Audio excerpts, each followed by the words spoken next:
Good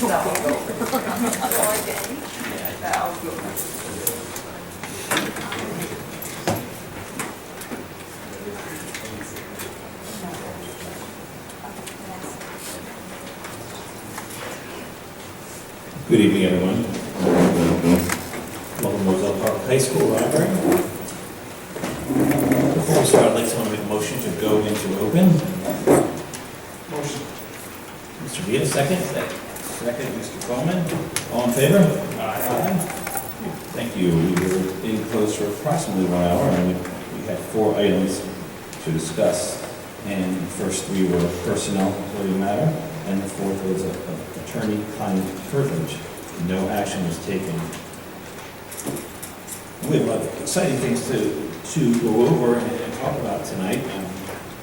We're going to, before we start with our superintendent's report, the Roselle Park Board of Education would like to take a moment to just talk. We have so many wonderful things to talk about, but just wanted to quickly have a brief moment of silence for the tragedy that happened in Orlando, Florida this weekend.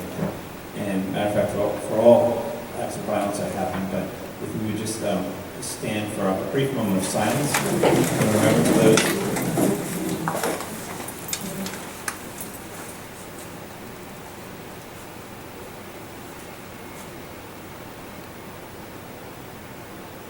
Thank you.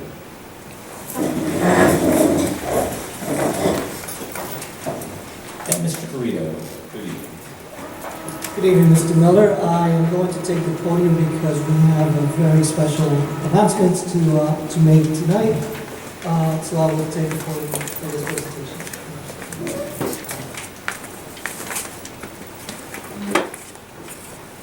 I don't know if I need the microphone, it's a smaller room, but good evening, everyone. Welcome. And tonight, as Mr. Miller said, we have quite a few special items that we would like to discuss with you, but what I'm very proud to present is our recognition for our Teachers of the Year, as well as the Service Professional of the Year. The Governor, every year, has set aside a special recognition for our educators. And this year, as it has been the past practice, we have, Thank you, Mr. Peter. As we have done in the past, we have selected our Teachers of the Year for this year. And just a little piece of information before I begin calling the names. And what I did, I asked each of the Teachers of the Year and the staff, support staff members, to please write a little something that made this school year special to them. And every research shows that still, the most important factor for student success is an effective teacher in the classroom. No matter what other tools, what other resources are out there, the most effective or the most important factor is the person who's in front of the classroom. So we're very proud to call our teachers Teachers of the Year, and professional staff and support staff of the years every year.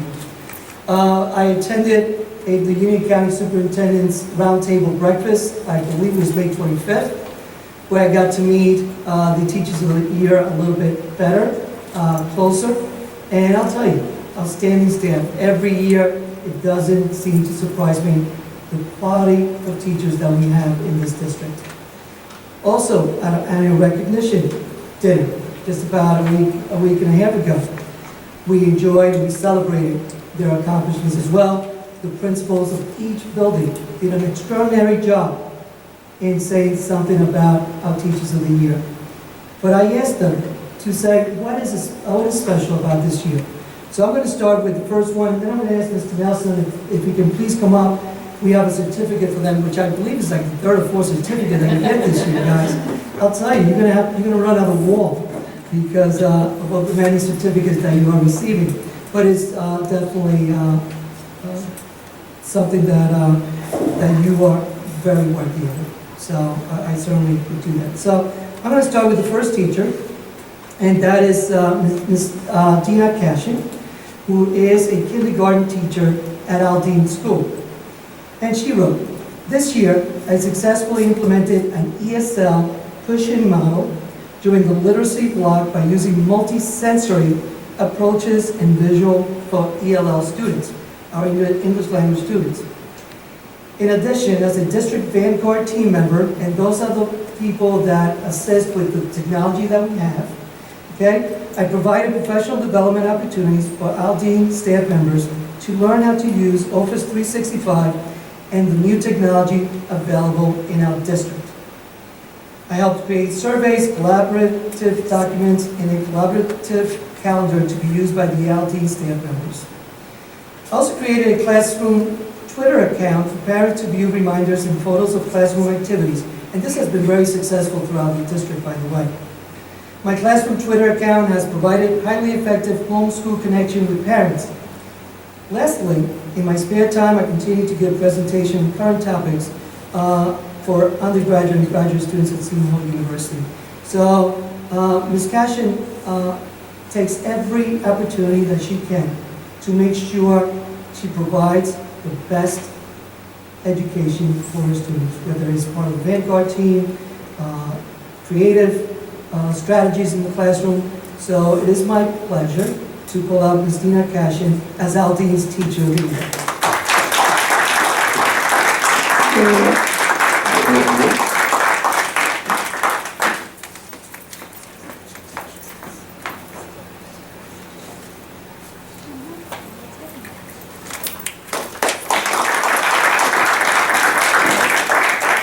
Okay, the next recipient is Ms. Randy Schatz, who is a 5th grade teacher at Sherman Elementary School, and she wrote, oh, I see she wrote, I hope it's not too late, but no, never mind that.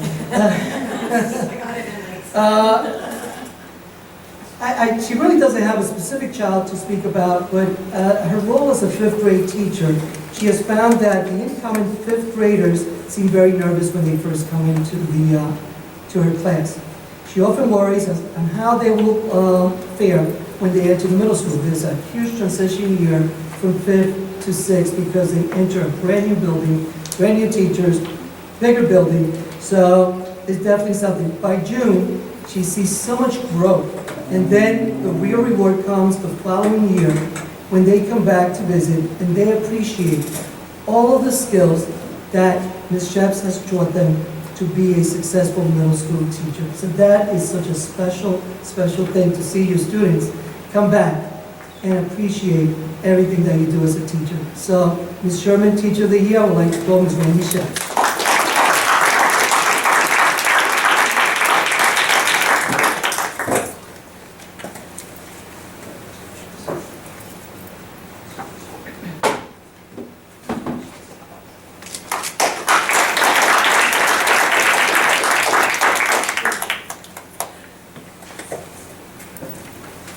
Okay, next is our Robert Gordon Teacher of the Year, Ms. Lisa Lugaro. And she wrote, there are so many special things about this school year, it is hard to pick just one. But she created a Donors Choose project to get funding for alternative seating in her classroom. Ms. Lugaro is a special, self-contained special education teacher. The project was over $850 for both chairs, under the desk bicycles, and other seating to help my students learn better in the classroom. This project was fully funded by the founder of Craigslist.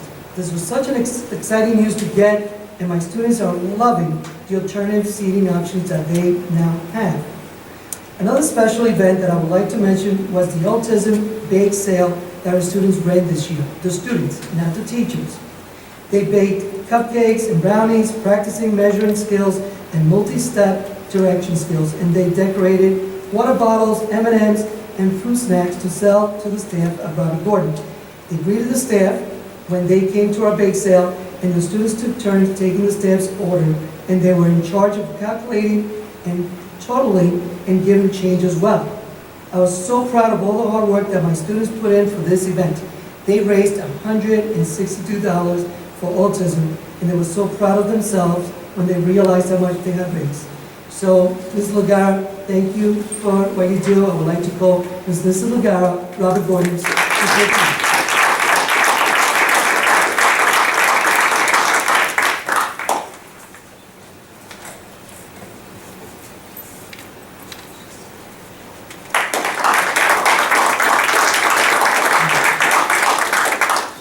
Our middle school teacher of the year is Amy Balestrino.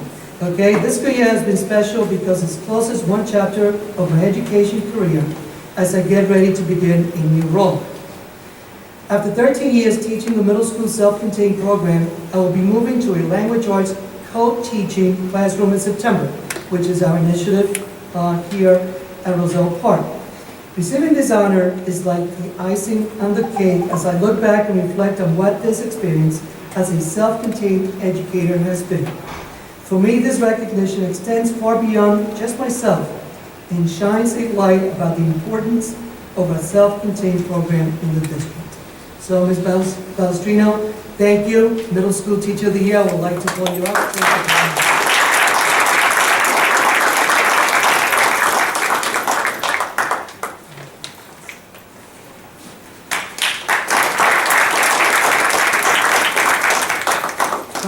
Teacher of the Year, Ms. Carol Dowling.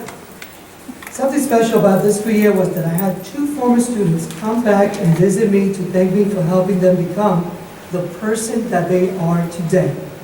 They thanked me for believing in them, encouraging them, and giving them the skills necessary to achieve their goals.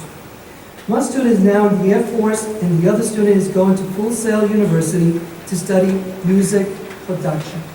They both said they wanted to come back and personally thank me because of the impact I made on them. Instances like that are the reason why I love being an educator. Our high school teacher of the year, Ms. Carol Dowling.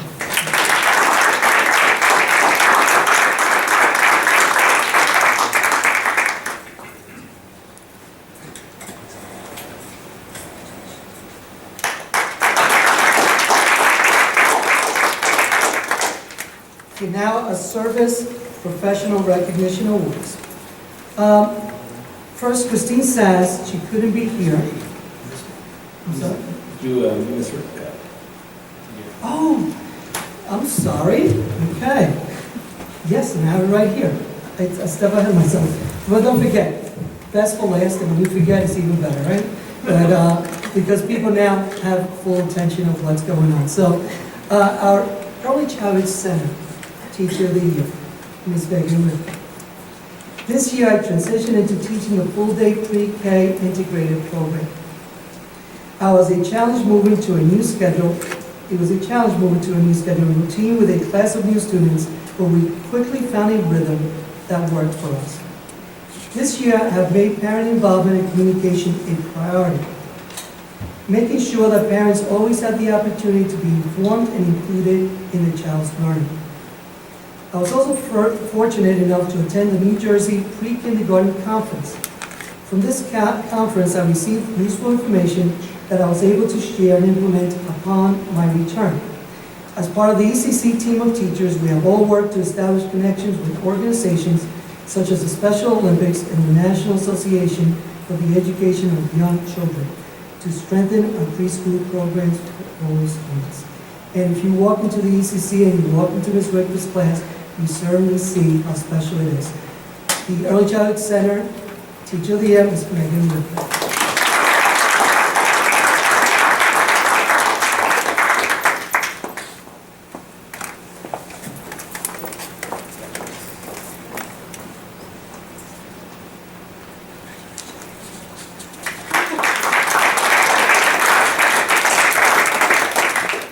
Okay, Ms. Christine Sass could not be here. She's the Aldine School Service Professional Recognition Award. She has been involved in many guidance activities at Aldine Elementary School, from individual counseling to group counseling, classroom guidance lessons, conflict resolution, HIV prevention programs, HIV investigation, INRS, writing social stories, contribute to IEP meetings, or just being someone to talk to. She has a very, very special about her where the students truly connect. So, although she's not here, I would like you to please acknowledge and recognize Ms. Christine Sands as the Service Professional Award for Aldine Elementary School.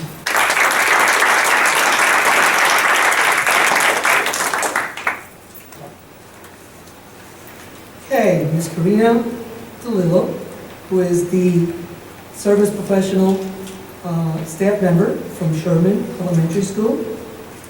One special accomplishment for me this year was a particular student with whom I have been working for 3 years. In my role as basic skills, this student is finally reading at grade level as of May of this year. The student's fluency has always been good, but they really struggle with comprehension, and finally, the light bulb clicked. Myself and his classroom teachers are over the moon. It's such a wonderful feeling when you see a former struggling student begin to make great strides. Thank you, Ms. Little, Sherman's Service.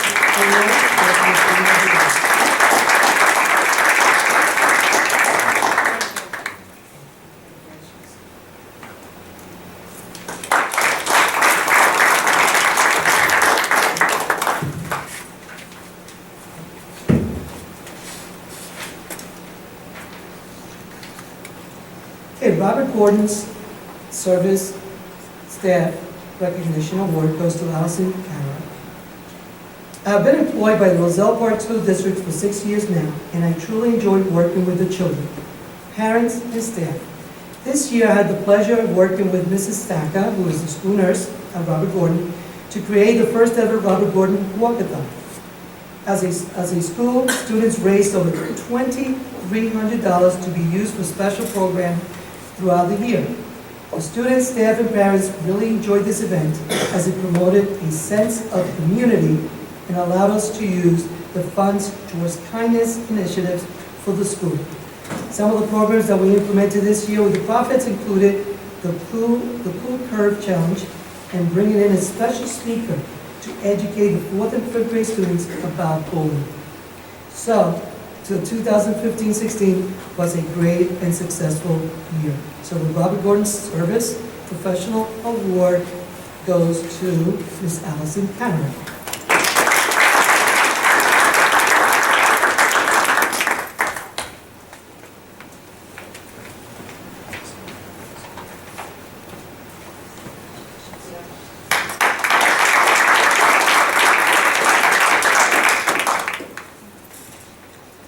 Okay, Middle School Professional Service Award goes to Ms. Joanna Allman.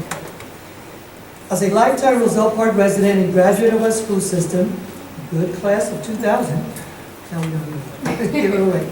It is amazing to give back to a district that has given so much to me throughout my educational journey as a student and then as an educator. After being hired to teach language arts in our middle school for 7 years, I was honored to be named as the Teacher of the Year in 2010. Wow. I didn't think it could get any better. Now, as a school counselor in my 4th year, I couldn't be more excited to receive the Service Professional Award. All in all, I would consider this a very special year. And just last weekend, she got engaged too, so congratulations. What a special year.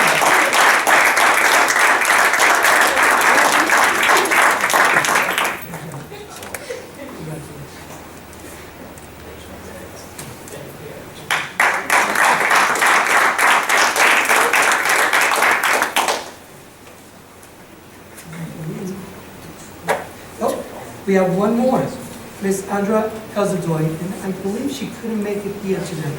Okay? However, Ms. Casadoy does so much, not only for our high school student and staff here, but for the entire district. She works tirelessly to make sure that the students are well taken care of. And I know, because I've been at the high school, the students know exactly where to go when they need someone to talk to. So we want to thank Ms. Casadoy for being the high school service professional staff member to get the award. She does a lot for high school in the district, and we want to thank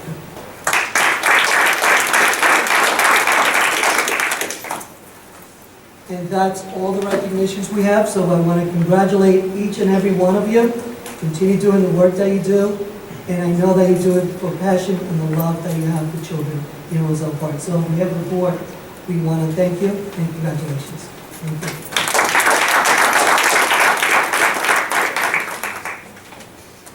Okay, the next item on my superintendent's report The three gentlemen that are sitting here, you have heard me speak and the board discuss a report on a facility study that was pretty much started in the fall and has continued, where we got to study or look at enrollment counts for the next 5 years. We've looked at every single facility, building in the district to see if we can become a more efficient district, where students are getting the most, to make sure that they get the best education possible, not just now, but for the future as well. New programs are coming. As you know, 21st century learning, it's here, okay? Students are learning differently, programs are different. So we asked and we contracted, the board contracted with the Tara and Rubino Architectural Group to do the facility study. So what I'm going to do is I'm going to ask them now to please come up, introduce themselves, and if you can start the report. Thank you very much. And before they introduce themselves and set up, Mr. Garrido, teachers again, thank you so much, and service professionals, thank you so much. While they're getting set up, feel free, I know you have a lot of end-of-year stuff that you might have to do, so if you need to take off, we understand, and your evening, or you can stay and do the presentation. Thank you. Welcome. Thank you very much. My name is Joe Tower, principal in front of Alan Barnett is one of our senior private managers who works on the project as well. We have Sam Chen from French and Perello. Sam, what I'd like to do is, what we did is we looked at the facilities, enrollment projections, programming, and developed some options. But Sam, maybe he can get up first and talk a little bit about the conditions of the existing light poles that we have on the athletic field. As you know, one pole fell down. Sam's firm was hired, directed by the district. We've used that firm as well on many occasions, and he can address his findings.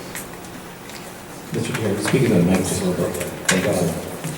He can address his findings on the report and also make specific recommendations.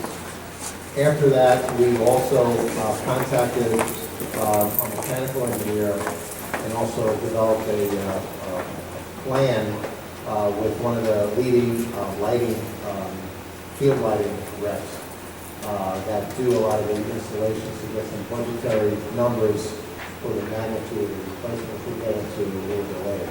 But if Sam can come up, kind of go through it. We also have some graphics. We show the overall site, excuse me, of the high school with the ball fields, the complex, and then this is an area that's been numbered with all the So Joe, existing do you think poles. I know if that microphone is, yeah, it's on? Yeah, it's on. If you want to just take it Yeah. from the, I think makes you better. Okay. Good. Is that better? And then it identifies where the poles that Sam can address.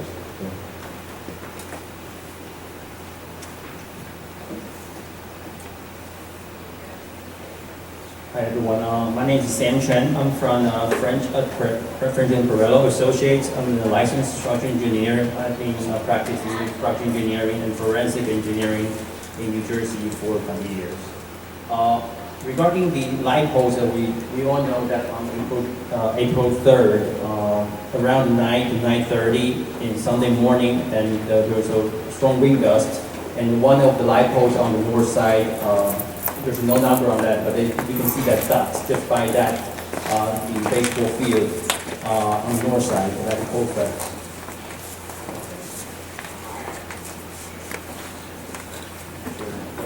It's right there. As you can see that these light poles is roughly 82 feet high, toppled and crushed down to the baseball field, and then crushing into the pictures locations. French Perello will return and to perform a walkthrough, and myself, and I even did additional tests by using the ultrasonics, the handheld machine to check each pole The reason the pole went down is simply because at the bottom of the pole it was touching the dirt and the wet for a long time. So in order to understand why the pole went down you need to understand how the pole was constructed. Basically, there are 25 poles that were built roughly 30 years ago, in early 1980s. And the way the pole was constructed was in the old fashion, which is, you can try to visualize that the contractor come in and they dug the 3-foot diameter holes in roughly 10-foot to 11-foot deep hole. It's called direct embedded pole. They basically insert that metal pole under the ground and compact the holes with gravels, and then they cast in place the concrete closure, which is not the foundation. So you are relying on that compactness under the pole to support the pole itself. The pole itself was constructed with three segments. Basically, there are 3 segments spliced at the 2 locations on top. So this is how the pole was constructed. Basically, if you go around every city around here, you probably do not see that too much, because this is some sort of obsolete type of construction. So based on the observation I had, and I went around and checked each other 24 of the poles, and then I did notice there are 3 pole bases. They had a similar condition, and then I went further and checked the thickness of the pole bases. Those 3 pole bases, basically they are.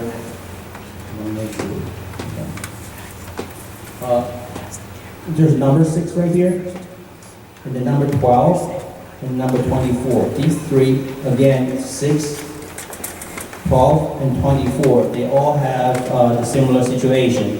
And the wall thickness of the pole base, they all got reductions, and to a certain percentage. So my recommendation for those, they should be removed. And then in the meantime, all the other pole bases, I look at them, they are in acceptable condition, but somehow they're aged. And there's a signs of the rust, and then there's some unknown issue maybe hidden behind, which is the portion I cannot see. And also the upper portion, I noticed there are another 6 poles, and basically they are like number 12, number 16, 24. There are a bunch of them that you can see there is a little bit crack in the pole, the splice location. And since they are up high, there could be other additional more right there. So by just observing it without doing a further analysis, it's hard to tell if there's some more defect behind it. And then we had our own internal discussion. Not only the structural engineer, we discussed with the mechanical engineer and the electrical engineer in-house. We concluded that those 6 poles will need to be replaced on the safe side, because apparently lately, as you can see, that a lot more strong wind gusts event occurred and reported in the news. And then from our professional engineering perspective, we do think they need to be replaced. And ultimately, so other than these 9 poles, we suggest them to be removed. Apparently, many of the poles was done in the same fashion a long time ago, and then if they all aged, ultimately, if that can be all replaced, that would be the ultimate good solution for the long term. And then, but if that cannot be achieved in the short time, I also recommended the bottom of those pole bases, there is some betterment which should be done. Such as you will want to extend that top of the concrete portion to maybe 1 or 2 feet, and then to form a slope around the pole base to allow the rainwater coming down and drip and the slope away. So the whole point is try to keep the moisture away from the pole. So that warrants longer the service, the longevity of the pole. But again, ultimately, the best solution is to replace them with a better efficient lighting system, which doesn't mean that you need to make changes to each pole. You may want to just have a less pole but a higher efficient lighting system.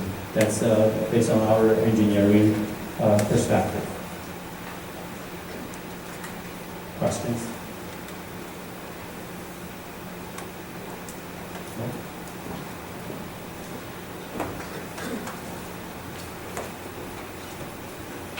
Thank you. After the report was issued, we had our mechanical engineer look at the system, as well as had Musco Lighting review and try to look at a phased implementation for the replacement of the lights. If you look at his first recommendation from the lighting,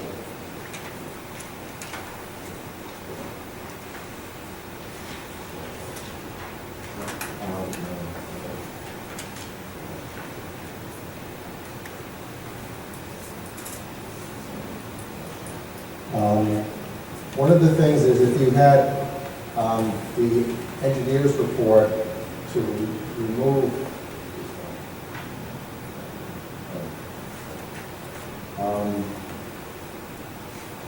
if you looked at a phase replacement of the lights and did it over time, the locations of the poles that are severe that need to be taken down now don't match with the phase plan of just doing the football area, the soccer area, and then the ball fields. If you did that, you would need approximately 25 new poles. Their estimate right now is approximately $1.2 million to replace all those poles on a sequenced location.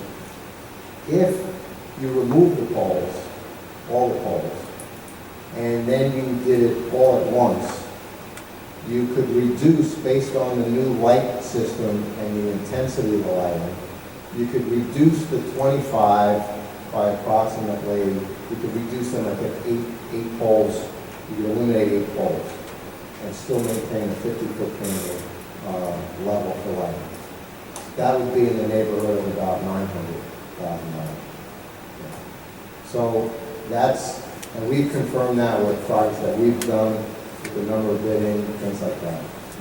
So there is an efficiency if you do a master plan for new lights with the separations, the distance, and the foot candle requirements, rather than doing a piecemeal. But that takes additional investigation. What this tonight is to identify the need to remove the poles on that priority list from the structural engineer, and then to determine how best to replace them, whether they're done over time, whether they're done all at once, and obviously the cost factor is a big influence in terms of the decision making. But we will continue to work with the district to develop and refine those costs. So I just wanted to mention the cost on that while the structural engineer kind of reviewed his report with you. So now, if we kind of, I don't know if there's any questions on that right now from the board.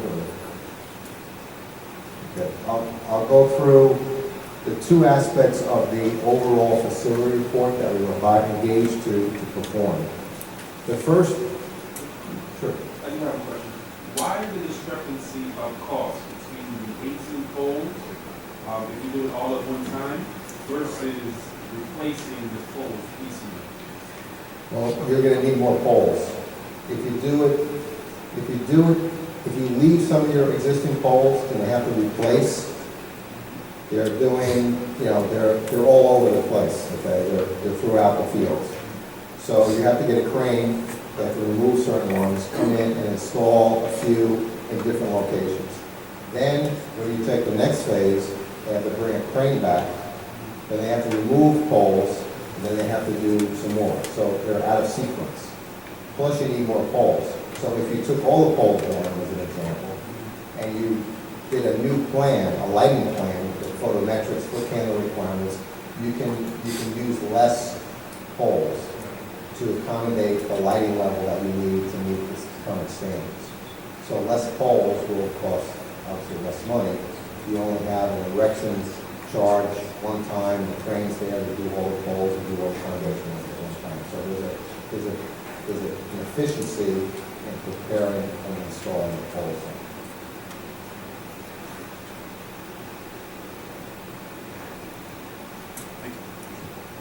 Question for you. If I understand it, none of the football field, varsity football field, soccer field is impacted, right, by the light bulbs? I think they're all over. Don't you have them on the? I thought he said 6, 12, and 24 were needed to be remediated. They're done. They're done already. The first three. Okay. 4, 11, 16, 18, 22, and number 7. 4? Oh, you have a report. I'm looking at it. I'm sorry. You go 4, slowly? 11, 16, Yeah. 18, 22, and 7 are the recommendations that was Jim saying that should come down now. You had number 6 in there, but number 6 was in the first one. There was a kind of a repeat on that. That's the same, it's a different problem, but I understand both. But number 6 was taken down already. Okay. 6, That's 13, and 24 were taken down originally. They were originally after you came, within days, that one came down, that 3 came down. That's the Okay, initial. so again, the only ones left is 4, 11, 16, 18, 22, and 7, according to your report that you have here with this. So my question is, so right now, those are things that need to be come down? Yes. Is that what I'm hearing? So, what is the cost just to bring if we're gonna bring those down, we can't light any fields? Roughly, You can't light them to play, right? So what is the cost just to bring them down, make these fields light-free, and deal with that? if I base it on the first 3 that came down, it was 1 day, 3 poles, $4,000. Okay, you got 21 poles left. $28,000 roughly is what it would cost to do it. $30,000 to take them all down. And if I'm understanding this right, so before we move into the facilities, move off the lights, right? Let's stay on it. So $30,000, it is what it is, but it gets poles that are being recommended to come down. It gets them down, but it makes the fields unable to play, correct? At night. Well, or a cloudy day. But yes, okay, so, all right, thank you. Just a point, if you only take down these 7, you have 2 fields that you won't be able to play on. The first one, well, 4 and 7, I don't know what that would affect coming from them 2 angles, because they got a lot of lights on. So I'm not sure that big football field will be used as it is right now if you leave the rest of them up. The other ones, you've already taken down 6 and 24, but now you're talking about on the JV softball field, they're suggesting take down 16 and 18. You couldn't play in that field. Well, that's my point. All the fields are basically would be losing lights. The only one that would potentially be able to be played on is the varsity soccer football field, depending on how those lights are angled. I'm sorry, but yes, if you took them 7 down or 6 down, none of the fields are playable. Right. None of the fields are playable. But Because right now you have a dead the spot. recommendation is, I want to be very clear, the recommendation is to bring them down. And that's what I think I heard tonight. Well, when Mr. Chin came before, he said that when you read the report, and I know that it was put out on there, if you read the full report, it said that the coning, I'll call it, was suggested to do, there was pole 7, or, I'm sorry, I forget which pole it was, but it was leading on the football field, it might have been number 8. That was number 7 was leading, so we had to get that checked, all this other That's the stuff. one on the retaining wall. Yes, okay, and the coning, basically to keep the water off there, the final line came down and saying that with all this said and done, it might be just as to take them all down and start from scratch, basically. Because the cost for that is there, I mean, we're talking $1 million here. Can they keep remediating those 6 without reconstruction? No, I have a concern because as we talked and other people in the community have seen the same thing, is that they're splitting, so if you think about putting, if you put a pen on, you know, if you put the cap on a pen, well, that's what that is, it's just a cone shape. So if it started splitting already, from the force of gravity or whatever it might be, if it starts coming down more, then it just comes, so. But those other. I don't know. Excuse me, I'm sorry, Pardon me. Those other, say we take those 6 down, those other 9, what's the life of those other 19? But, you know, Chris, if you look at the spotting on it, Mhm. You can't do it right now, if on varsity baseball field, they took down pole 24, okay, and that right there is, if you turn all the lights on in the high school football field, you would have no problem playing on that particular field. If you don't, it's a dead spot. It's dark, And you can't see, so it would be unfair for anybody to come in and play on our field, okay, or our own people to play on our field with dead spot. Well, I mean, it's dark. the same thing on, when you took pole 6 down for the JV softball field. It was the same thing. If you turn on the football lights, when you play that game, you wouldn't have a problem. And the AD and Mr. Bundy walked around that particular night to make sure that it would be a safe to play on for anybody. Okay, that was their first thing, not worrying about, oh, now we can't play or whatever. They wanted to make sure it was safe enough. And then when they found out that if you turned on the football field, then you would have enough lights to overcast onto the rest of the field, so you'd have enough light for it. It's not perfect, but it would have been safe. If you look at some of the efficiency, if you look at your track and your football field, older systems, you had basically six poles, and that was standard because of the height and the intensity of the lights. Right? So you usually have one on the D zones, one in the center, and another one on the B zones. Now, the new technology with the type of lighting and the height and the angles that they use, we only put 4 poles up that illuminate the entire track and everything else. So if let's say, you know, this pole was kind of okay, and this pole was okay, and you had to get rid of this one and this one and this one, to come back and to replace, you know, these are, how many years old are these? 30 years old. You know, they've gone beyond their useful life. You're not going to put a new pole here, another one here, another one here. You're not going to really do that. Because you really can't retrofit the existing poles. They're just not made to do that. You can't weld them because probably by welding them, you're going to take out more material than what's left. You can't weld rust. It just doesn't attach it. So that's why I think strong consideration should be that if you're going to have a cost to replace and repair, it may be cheaper in the long run to do it as an overall plan than piecemeal. That's kind of what we're saying. And that number can be refined, and that can be phased if you wanted to, that if they're all down, then you take a priority. Maybe you just want to do the football track and field first, with only 4 poles, and then continue. But that needs to be further explored. We just want to get the report out for the safety of the students and people that use the field. But then that would lead into the phase-in extra cost, the higher cost. Yes, but if you make the decision to remove all of them, then you still could have a reduction in the number, but you would just do, let's say, the football field first. Instead of doing the 12, you're doing the 4, and then you continue with the other fields. Thank you. And you prioritize. How long will this work take if you decide to replace all these poles? Well, we did the other issue once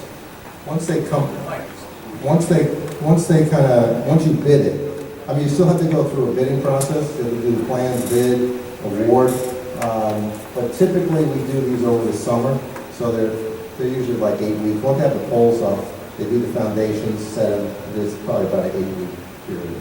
Jake, the question was how long would it take how long would it take to replace if we did, how long would it take to replace the entire, all the poles? And Mr. Vaccaro said it would be about 8 weeks or over the summer. Okay, Once it's awarded. once it's awarded.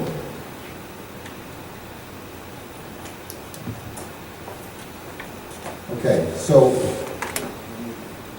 any other questions? I'm a taxpayer.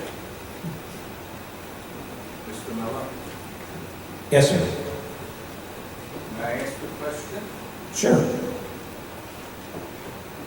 How often are these poles supposed to be inspected, and how often had they been inspected?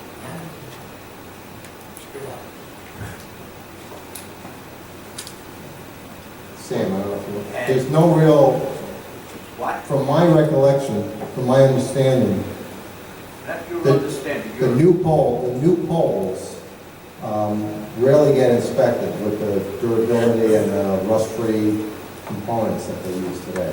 I'm not sure about older poles that were installed 30 years ago. Can they be leased to purchase the poles? A lease purchase? Yeah. I'm not sure. You lease them, and when the amount of money is due, it's paid. I understand what the lease purchase is.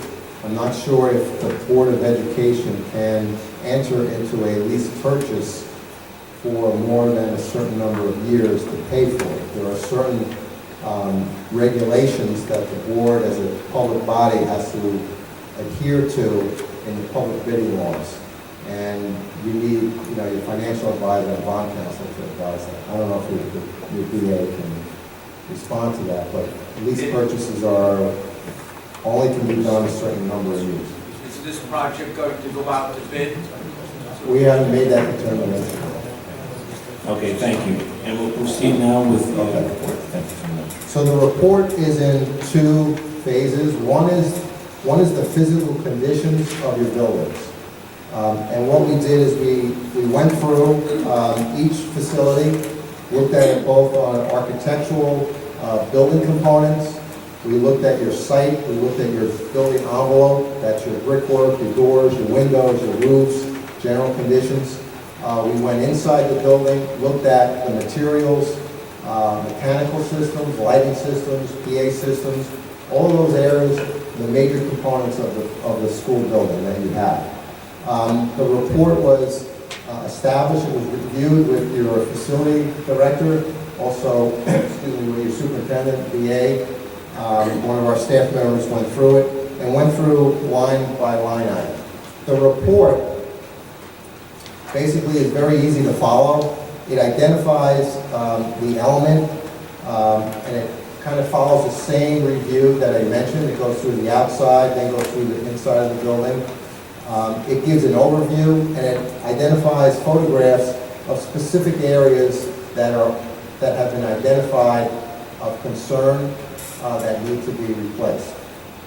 Once we completed that, we went through each item and we assigned a budget amount and a priority for the correction or replacement of some of those items. That also was reviewed, and we identified, there's a matrix that is in the report. It has all of the items, and it has it by each school. That's not in that report. I don't know if you have,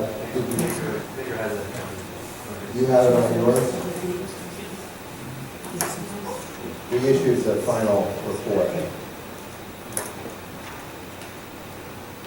And so we have a cost for each item by school and a total. We then looked at, if you were going to spend $10, where would you spend the $10? Typically, you want to protect the envelope of the building, which means you have to protect the exterior from rain and other elements getting into the building. One of your key areas are your roofing, and we identified major components of re-roofing at each one of the facilities. And as an example, I'll just run through very quickly a few numbers. Roofing, re-roofing at Aldine was about $400,000 to replace. $170,000 at Sherman. Gordon was about $350,000. The middle school was almost $500,000. The high school was a little over $300,000. The field house was $15,000. So just roofing alone for replacements, which is typically the #1 priority, unless there's a major code violation within the building that needs to be replaced to protect your building. As water infiltration, that you know what happens when you get water in the building, it just keeps deteriorating. So we find over the 30 years that I've been as an architect going through this and doing the schools, the first thing is to protect our own. So then, and we've identified concrete sidewalks, retaining walls, asphalt playgrounds, masonry wall conditions, windows, exposed lintels, galvanized steel, exterior soffits, toilets, acoustical ceilings that need to be replaced in certain areas, et cetera, et cetera, et cetera. The list is voluminous in terms of all of the elements that have been identified, from hardware on doors that need to be replaced, the doors, the windows, et cetera, et cetera. So the report, as I mentioned, is self-explanatory when you read through it. It identifies the components, gives the recommendations, and then it has the overall cost. Now that gives a general condition report of the building with numbers. Now what does that mean? That is the beginning part of what's required to be done as part of your long-range facility plan. That is a 5-year plan that is required by the State Department of Education. You had one done, prepared, and these are updates. So this is the beginning of that analysis that you will need to do. Once the state says that the new program is in fact workable, they've had some issues with that and kept pushing it off. Once that the state says, okay, the program works, then we enter this data into your website so you're in compliance with the state requirements. One of the key things that we need to do after this is done, and this is done kind of across the board, we then discuss what elements that the district wants to do as a priority. We have listed the priorities based on our view that may not coincide with your priorities in terms of what you want to do. And that is totally up to you, and we'll have a dialogue about it. But once you decide on what elements, then we incorporate that into the long-range plan with the phasing, and typically they want to see what year they're going to do it. Now, does anybody hold into that? No, but it gives you a good indication as a planning tool to move for the next 5 years. And also, it's a budgeting tool. As you can see, if you looked at everything, it's just hard construction costs. It's over $15 million of just facility upgrades, with varying degrees of priority. Not that you have to do everything here, but it gives you a sense as to bring the facilities up the magnitude. It's not $300,000. It's not $80 million. It's in that general. And, okay. So the report is what I'll call preliminary. It's almost final, but it's missing the final dialogue with the district and your facility director and reviewing it and deciding it then to enter into the final stage of the plan.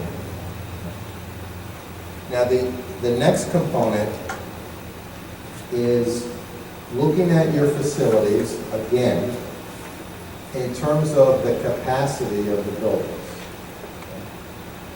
It also looked at a demographic report that was completed that shows the enrollment projections, the current enrollment that you have now, based on each school and also by grade level.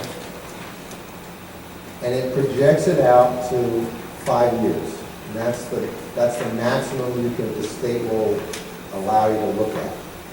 So what this does is, it gives you an indication as to how many students you're going to have in the future, to plan for. So if we look at, and this is in the report, I know it's difficult to see from there, but this is a matrix that we prepare. And if you look at a typical floor plan, I'm going to run through one, and then we don't have to go through every one, but it gives you a sense in terms of what we looked at. You have your floor plan, and we identified, we color-coded it, and this is existing conditions. We went through, met with your principals, and confirmed how you're using every space. How you're using the facility determines the capacity that you can house students in.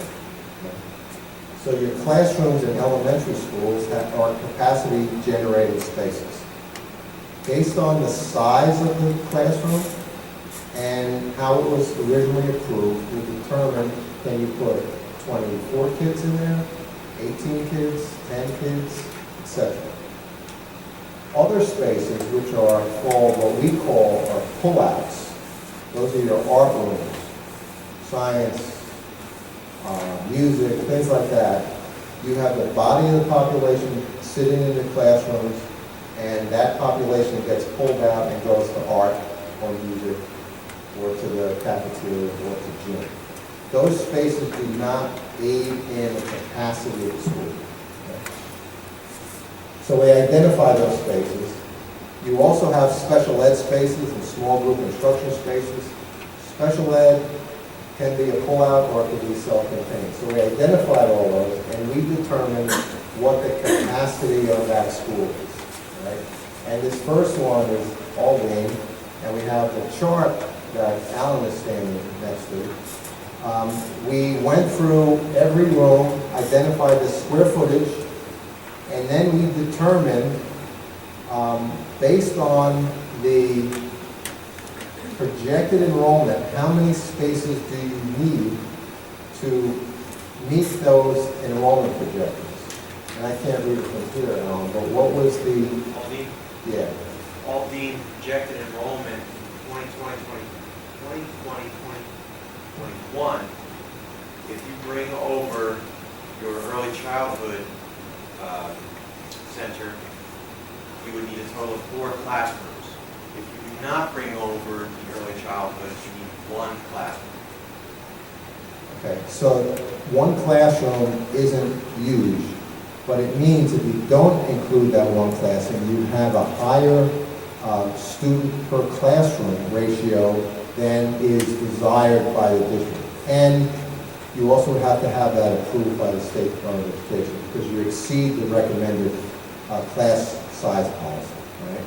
So just looking at it straight, just how the numbers work, we don't editorialize or make judgment on that. We just state that you have more students than you have classrooms, you need 1 more, okay? Cut and dry, and I'll explain later how that gets impacted. So in Aldine, we need 1, okay? And I don't have that here. You want to go on through that summary of the spaces? Okay, I got it. So we did that for every room, every space, and in the district. So as a summary, if we look at Aldine, you need 1 additional classroom for capacity. If you look at Sherman, it's 1 additional classroom at that facility. If you look at Robert Gordon, based on the capacity and the spaces, you actually have 1 classroom in surplus. So you have a little flexibility. If you look at the middle school, you need 5 classrooms. Now we base that on a utilization factor because all your students get up and move. We determine that from discussion. So you have a homeroom, you get up, you move, and you go to science, math, etc. Now, it's like musical chairs. You get up, move around, sit down. Not every classroom in every period is divisible by 24. You don't have 24 kids in every class, every period, everything else. So the state requires or recommends that you have what's called a utilization factor. And typically for middle schools, we use, I think on this, 85%. 90%. So the 90% utilization, when you do the calculations, then you would require 5 additional spaces on that facility. Now, if you have a lower utilization, let's say 85%, then you need more classrooms. That is the discussion that needs to take place based on, this is just, kids to seats. Once you get into the programming, the educational components, you may want to have additional spaces for special programs that may only have 8 students in them, etc. And that's the next stage that we have to do that will impact and affect the total number of classrooms that we actually include. And we did the same thing for the high school, which is 1 classroom. Now, you have the rented facility for the pre-K, and we looked at where that should go, or where it could go, and we looked at Aldine, and that would be a kind of a good location for it, and then you would need to bring 3 classrooms there. So in Aldine, we're saying that we need 4 additional classrooms. Excuse me, if I may ask a question. So you base that on enrollment projections. What were those enrollment projections? How were they computed? Whitehall Associates. Yeah. I have their demographic. The district, well, through us, we hired Whitehall, Whitehall Associates. all right, Dr. Joe Richardson. They're a well-known company that does demographic enrollments. They looked at your cohort survival, they looked at past history, and also looked at development, potential development that was going in town to see how that would impact your future enrollment. They prepared a report that was done, completed April of 2016, which the district has copies of, reviewed, and we utilized those figures in terms of our calculations. So, my understanding is the municipality approved a new development. Is that in those numbers? Yes. Is that number of Yes. units, et cetera? Because I know that we contacted the town. Yeah, that's a very good question, and Dr. Richardson contacts the planning board, the building department to see what new starts are, what things have been approved, and what things are on the board in terms of to be approved. So they factor that in. They do 2 charts, one with, one without, to develop the overall. Now, it's a science, but it's not an exact science.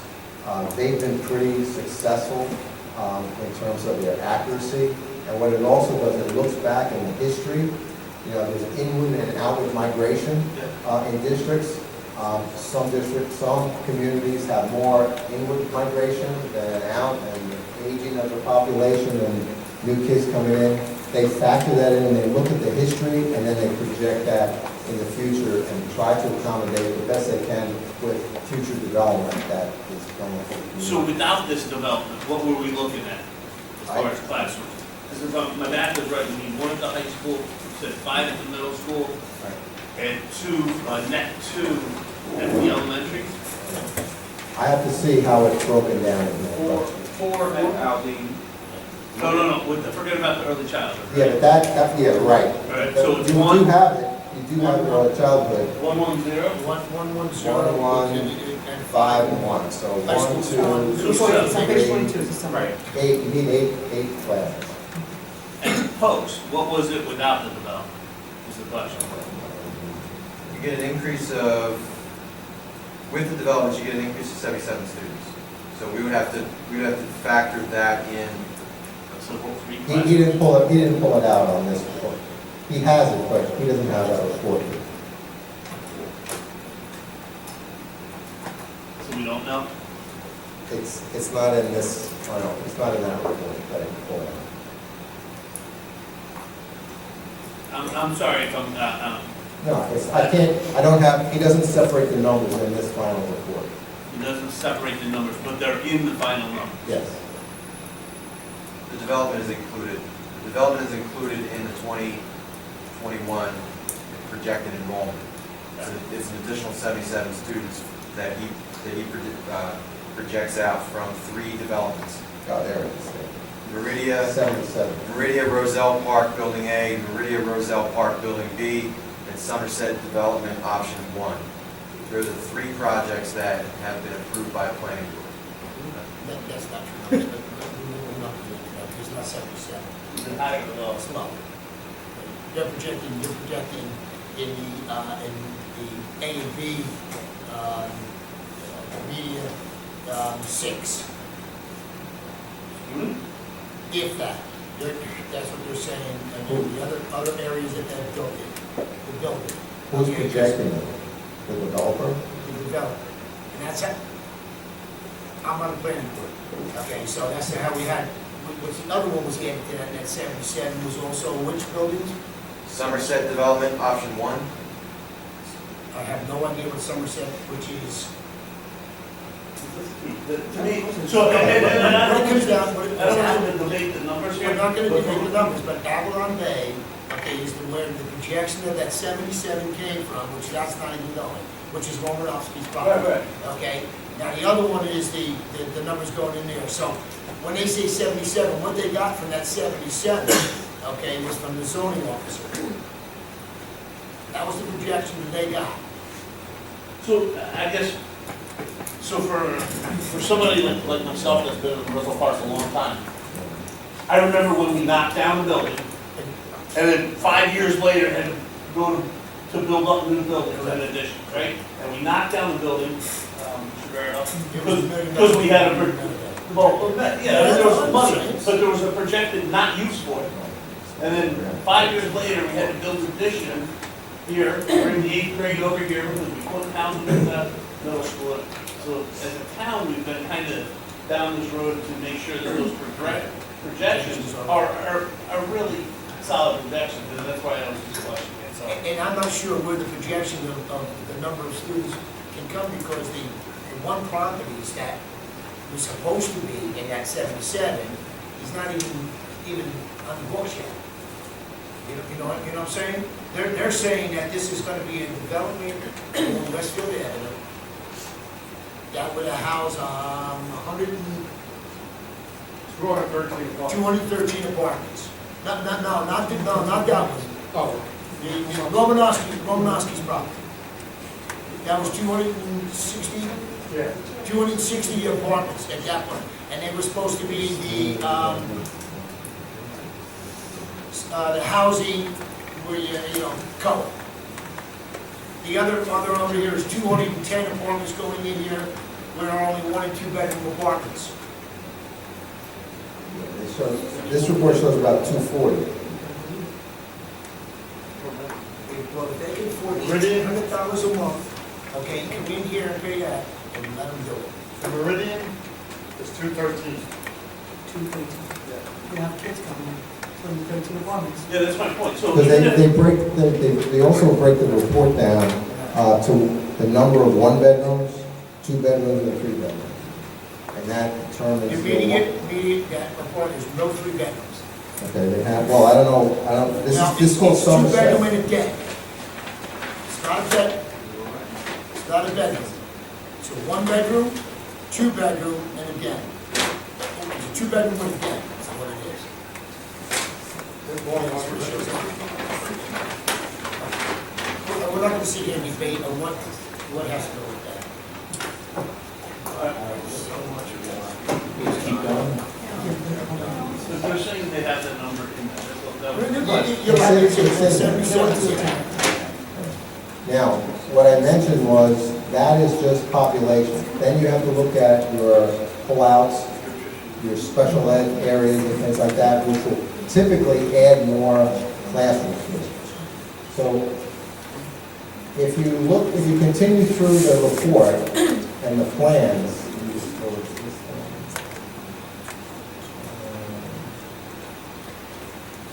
all right, the options. you look at Aldine Elementary School, we've looked at how you can place 4 classrooms, and based on the population, there was discussion that you needed additional multi-purpose room, cafeteria, because there wasn't enough space to house all the students for cafeteria and also physical education.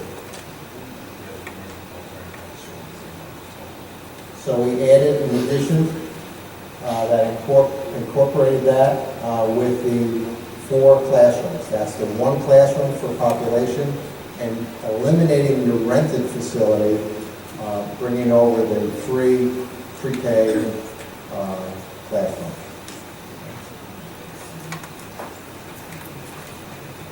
We looked at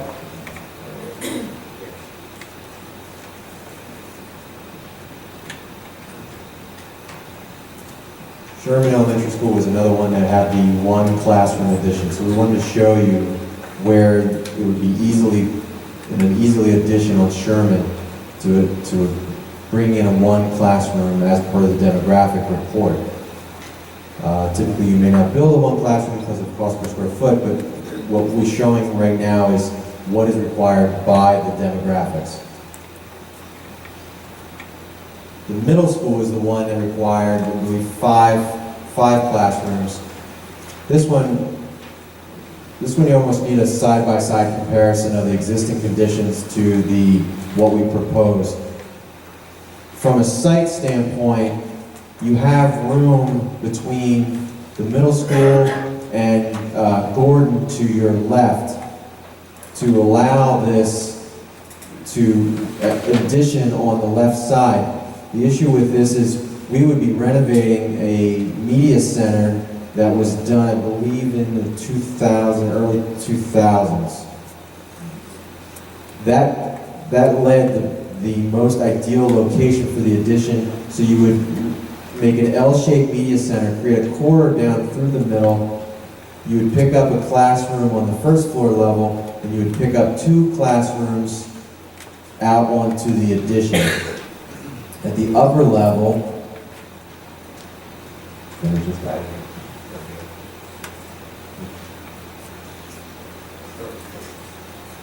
works on my hand, but not. this far away. So again, you can see the addition out to the left. There's a classroom that we would cut through that becomes an SGI room. Then you have, so we would build 3 new classrooms, a total of 4 classrooms at this level. 3 new classrooms, and 1 classroom would be the classroom that the corridor goes through and becomes an SGI. And then this just shows on the 3rd level, you would just have a roof. The high school is another one that has just a 1 classroom addition that's required by the demographics. We put that, if you can see, that's in the upper right-hand corner. Studying the site plan, that worked. That we figured worked the best location. We looked at putting it in the courtyard, but that would take 2 classrooms out. That would make them windowless classrooms by Department of Education standards. So we felt we would show it off to the upper right-hand corner. If we were to go down this road, we would provide further analysis as to the better ideal location for it. Let's see, this is the upper level of high school. Now, we were also tasked to look at what would happen if we consolidated elementary schools. We looked at taking Robert Gordon, which had the smallest population, and spreading it out over between Aldine and Sherman elementary schools. So you can see the impact of Aldine if you were to do that. You would need a 3-story addition, well beyond what I showed with the 4 classroom cafeteria addition. You can see what that does to the site. You pretty much lose all the ball field. The paved area would remain, but the grass play area would just wrap around the building, and there it's back.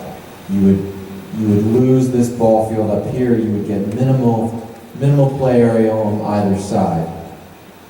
The other aspect is, if you were to take the classrooms, half of what comes from Gordon and go to Sherman, you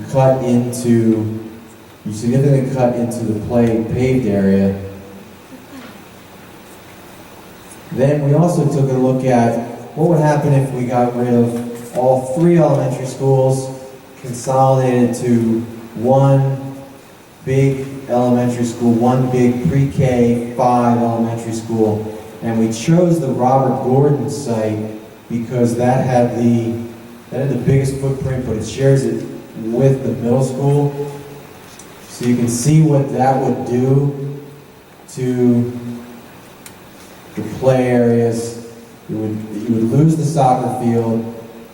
You lose this grass area. Right now, Gordon is roughly in here. So you can kind of see what the impact of that would be. As you can see, it probably would not be the most desirable for athletics at the middle school. And then you'd have empty lots at the other school? Yes, that the district could either sell off to developers or... We were asked to look at that, in terms of, is there a savings, what benefits there are, and just first physically, can you fit them on another site? Then you can see how much of the footprint. We didn't do a final design, but you can see just from the footprint how much space. So ironically, there used to be 3 schools on that footprint. That soccer field used to be a school until the mid-90s. Okay. Well, you didn't have a lot of fields. What's that? You didn't have a lot of fields either. No, there was no field there.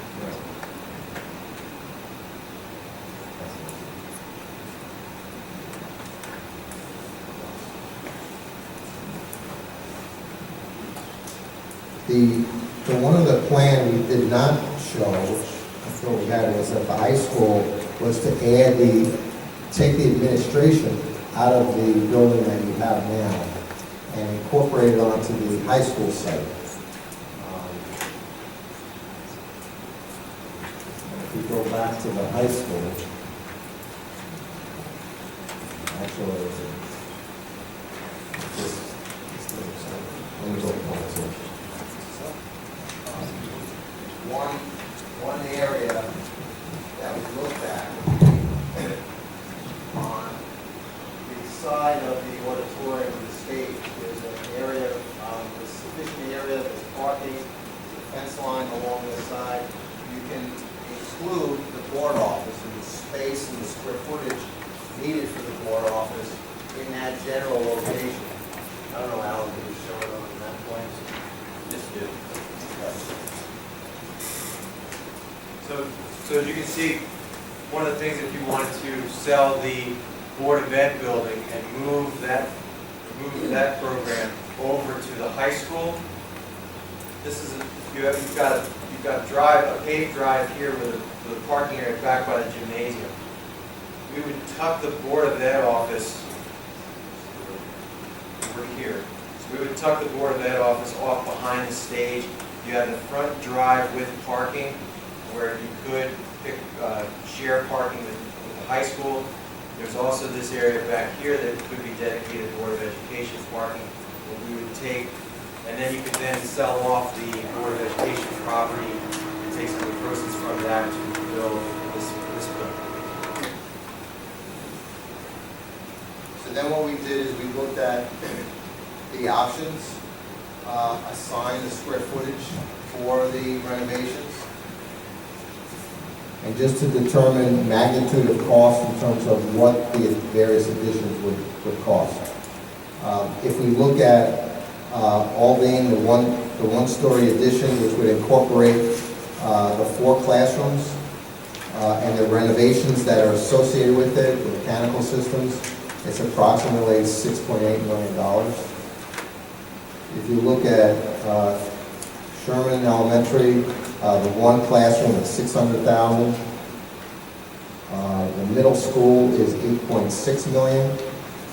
The high school is approximately $600,000, That does not include the board office, and the board office, with the board office, is 1.4 million. We also explored and looked at Gordon Elementary School, potentially of adding an elevator, but it's very expensive to get an elevator to work there. We almost have to build an addition on the outside, up and over, to get to all the levels. Right now, unless there's a unreasonable accommodation that's needed, you're meeting the ADA requirements with reasonable accommodations. You can place a student or faculty in other facilities to accommodate that. But we looked at it very quickly, and it's an excessive cost to provide ADA access to all the schools. But we did look at it for you. So that's the overview of how the district looks to meet the projections. It does not have all of the educational components, which we mentioned when we met last week. That dialogue has to happen to see all of those other spaces that you want educationally to include in here for your 5-year plan. Any other questions?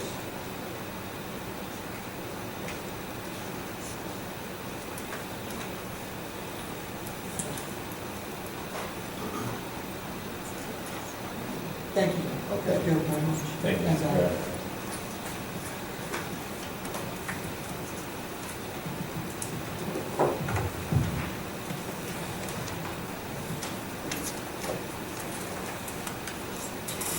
Just have it on close,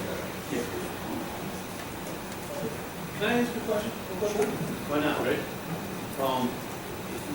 By my back of the presentation map here, I think you said it's 17 million for renovations? For the classrooms, basically, to get the classrooms into the building. For additions, To make the enrollment numbers here in 5 years. yes. So we need to spend as a district $17 million. Plus we had $14 million in fixer-uppers, right? If you did, yeah, if you did all that's identified. And you said you prioritized it, right? So how much was it if you prioritized out the must-haves out of that list, that 14 Top million? 5 or something? Well, no, the ones that have to be renovated right away. I think I heard the roofs leak. Yeah, the roofs were 1.8.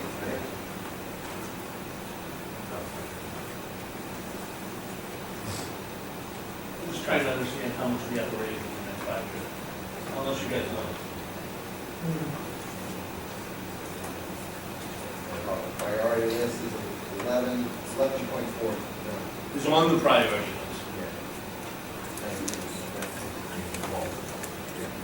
That includes the ball field? Yes. That includes the lighting. That included if you wanted to do, That includes if Sam's lighting. All right. you had the lighting in as a priority. Okay. So that's, all right, so that's 11.4.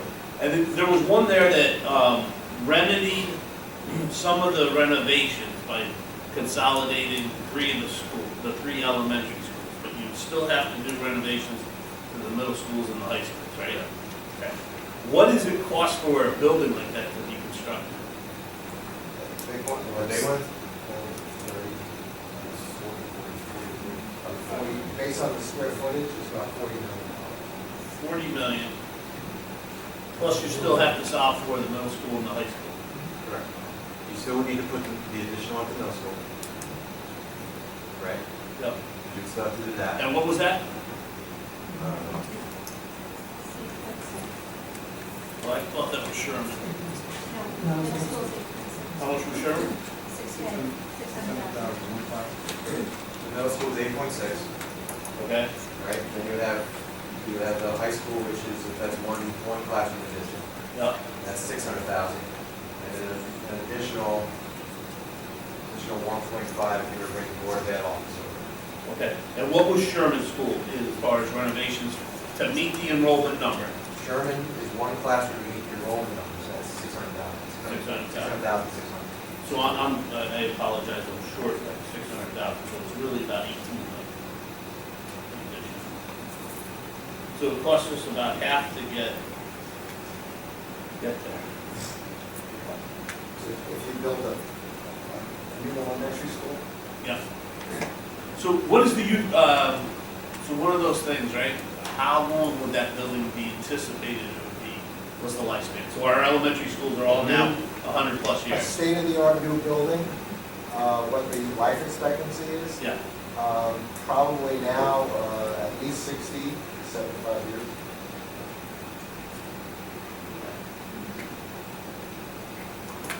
Joe, in terms of state funding, I know the last 5-6 years have been pretty much non-existent. Do you see something that's changing that the state can provide assistance? We have 100-year-old buildings, we know we need to make all these There, updates.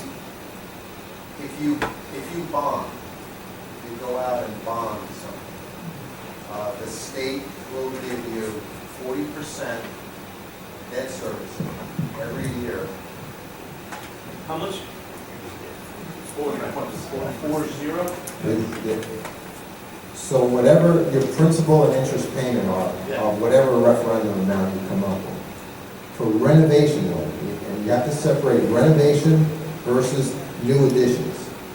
The renovation portion, the cost estimate and associated fees with it, they will give you 40% debt service aid annually. Okay. On the, now it comes out somewhat less depending on what your state aid formula is.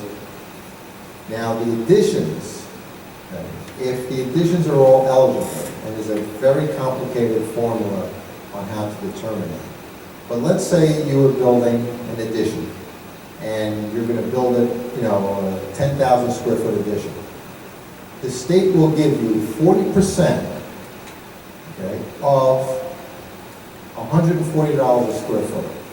So they'll give you $140 a square foot to build, and they'll give you debt service aid for 40% of that.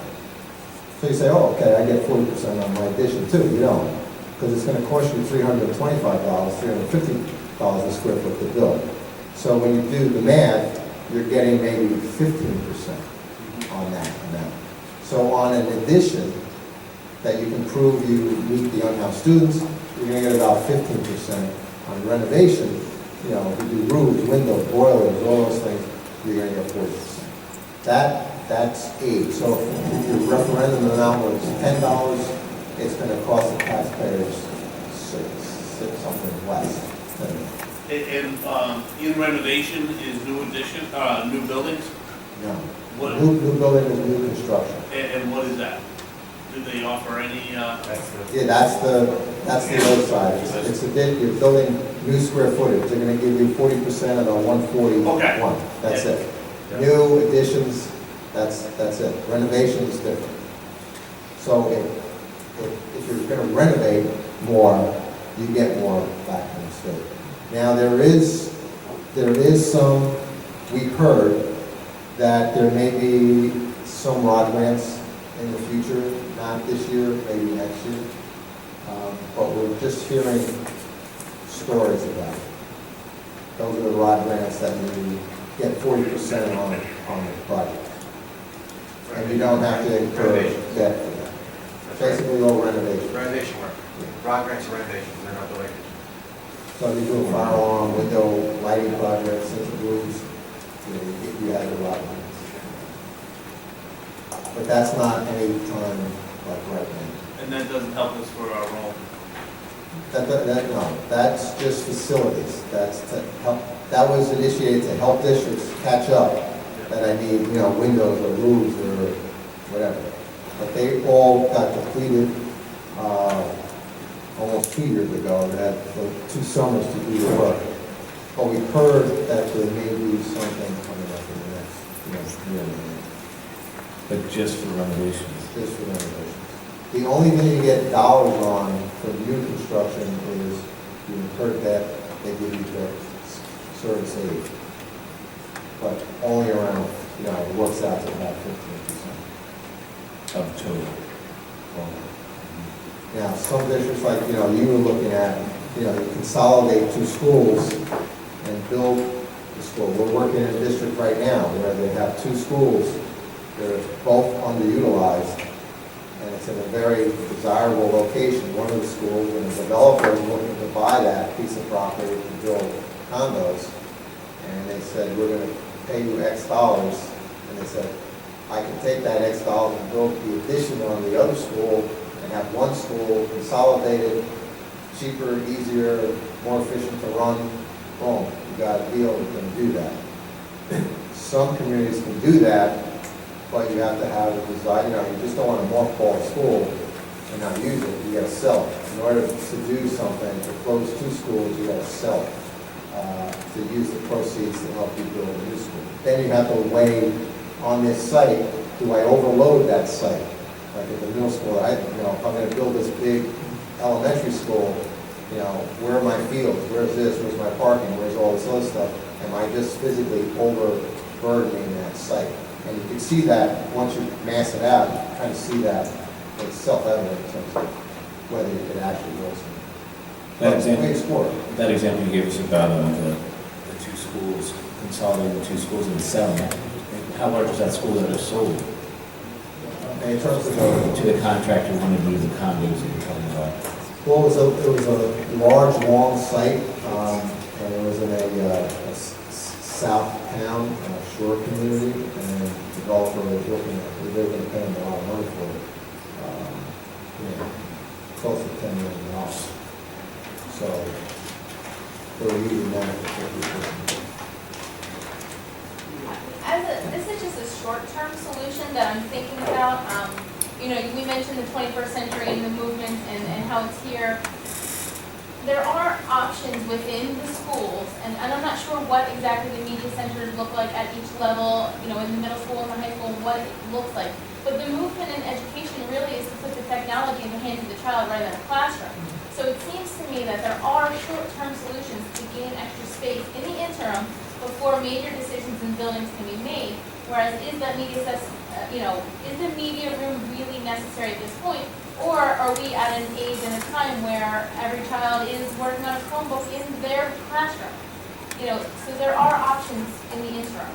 And also those pull-out rooms that we refer to, is it possible for those providers to be push-in services? I know it's difficult when there's a 3-story building with no elevator to have art on a cart or something like that. It's not ideal. But before, we're making $15, $30 million decisions, I think there are options to handle some of the overflow and increase in the population with what we have here. And when you also consider the push towards co-teaching, we're now putting a teacher who had her own space or his own space in the classroom. That's opening up a little bit of space. Maybe it's not a full classroom, maybe it could be turned into a full classroom. I'm not sure what the layout of each of these buildings look like, but I'm just suggesting possible options to handle some of that increase in population prior to building a $30 million building. Thank you. A lot of the facilities, new facilities, look at adding. That's a good point in terms of taking, old dinosaur spaces like the libraries, now the media centers. They're shrinking in terms of the volume that they have. But we're seeing a trend in either converting those spaces or adding spaces actually to the facilities for STEM labs, the science, technology, engineering, math, and they have areas where they kind of have design aspects and then fabrication within those spaces. So we're seeing many, many districts actually adding space or taking over some spaces to add those specialty areas for the sciences, even at elementary levels, not only high schools and middle schools, but we're seeing it almost in every elementary school. So that is very important. Can we reutilize some spaces? But we're seeing some of those spaces being added to provide those programs. So it's like a double-edged sword. For districts who have the luxury of being able to do that, absolutely. Yes. Yeah. And that's the thing that I mentioned before, that the programmatic, the educational components have to be now refined to see how those spaces can be programmed. Well, thank you, Mr. DeCara, and thank you, gentlemen, for coming and reporting. And this is just the start of the conversations as we look forward for the future of our school district. And we thank you, and we also look for more public input as well as we continue this discussion. But gentlemen, we thank you. And now I'd like to move on. And I would like to start with the first public participation portion of the evening tonight for our agenda items only. If you have an agenda item to speak on, please come forward, state your name, address, and what agenda item you'd like to talk about.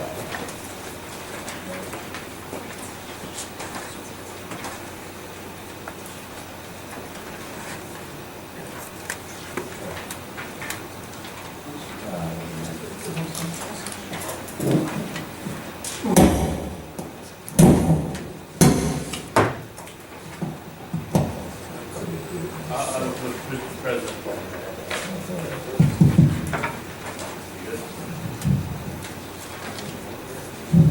Thank you, Mr. President. Jacob McGarrett, 612 Sheridan Avenue, Roseville, 5 ladies and gentlemen, the audience, viewing audience, members of the board, Mr. Miller, President, and Pedro, Corrido, good evening. Lease to purchase, which I had mentioned to the gentleman here, is that going to be under consideration as we did with... I'm sorry, what agenda item is that, Jake? Mr. Majera, pardon? What agenda item are you speaking on, sir? You're right. Well, the presentation is part of the agenda. Mr. McGarrett, presentation. Policy, district policy, first reading. Smoking prohibited, prohibition, explain, relations with vendors, please explain. And on page 16,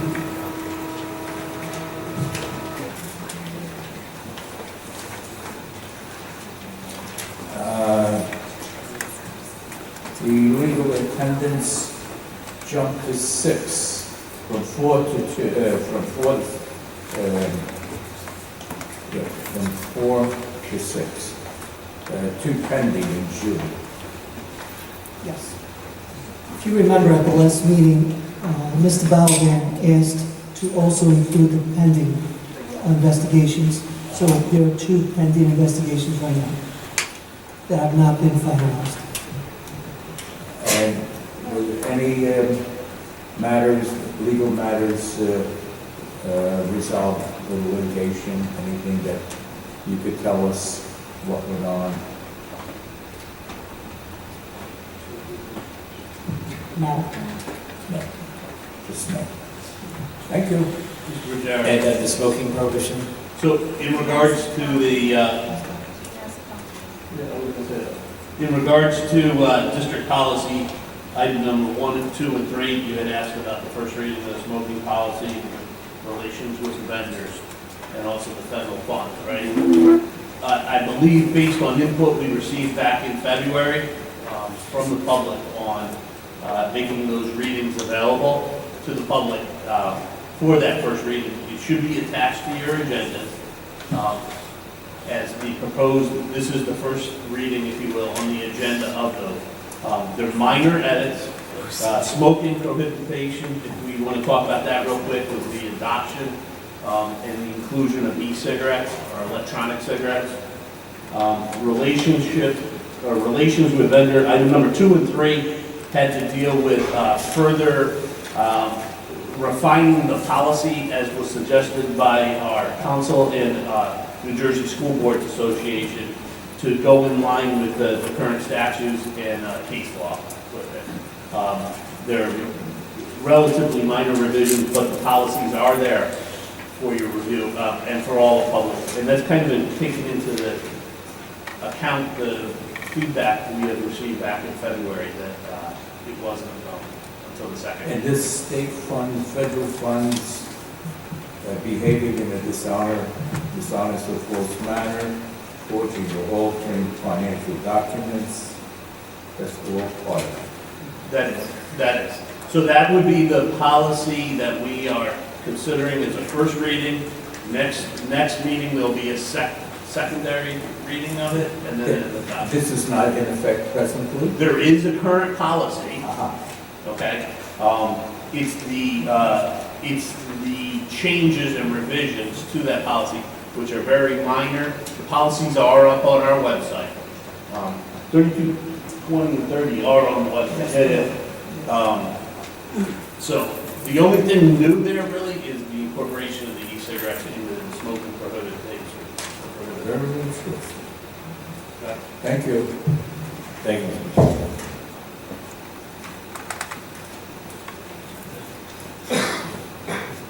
Saul Kears, 150 Berlin Street.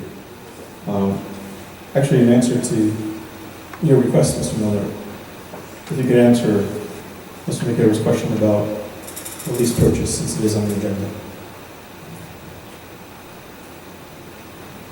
And the lease purchase, of which agenda item is that? That's where it says presentation right now. It's the very first. It's actually on the agenda, right before public participation. Okay. And I'm sorry, what was that question again? Mr. McGarrett, what was the question? Would it be considered lease purchase? Everything's under consideration right now, as we're just starting this It's conversation. under consideration. I'm using sign language. It's under consideration. So I think we have to find out if we could actually. Right. I'll actually ask about that later, but for now, I guess I presume agenda item 13 is the staffing list that's included?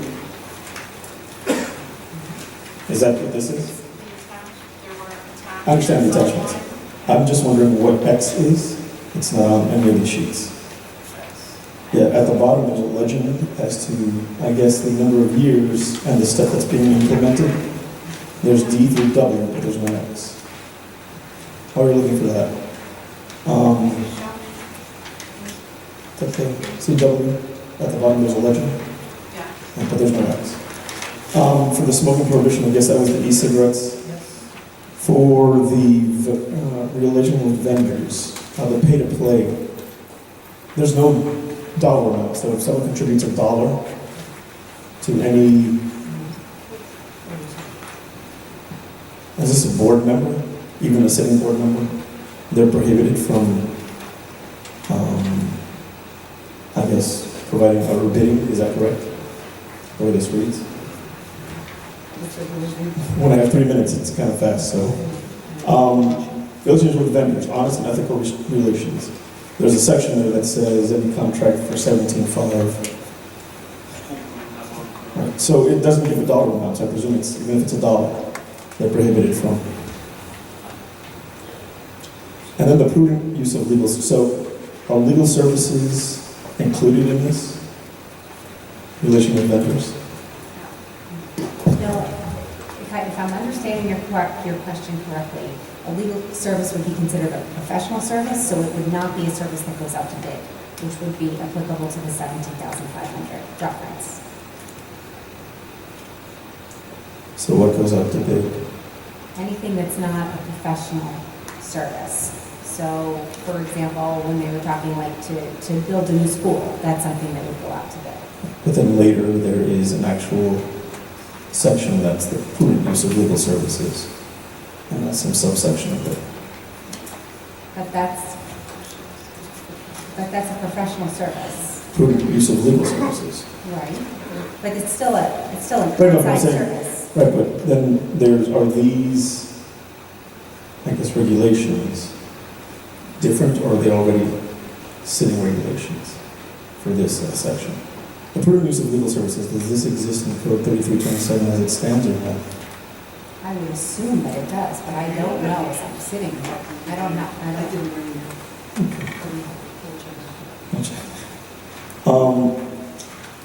So the first gentleman that spoke, he was with this firm? Yes. He's with the facility. No, it's French and Burrell. French and Burrell. Thank you. That's maybe it's, thank you. To be continued.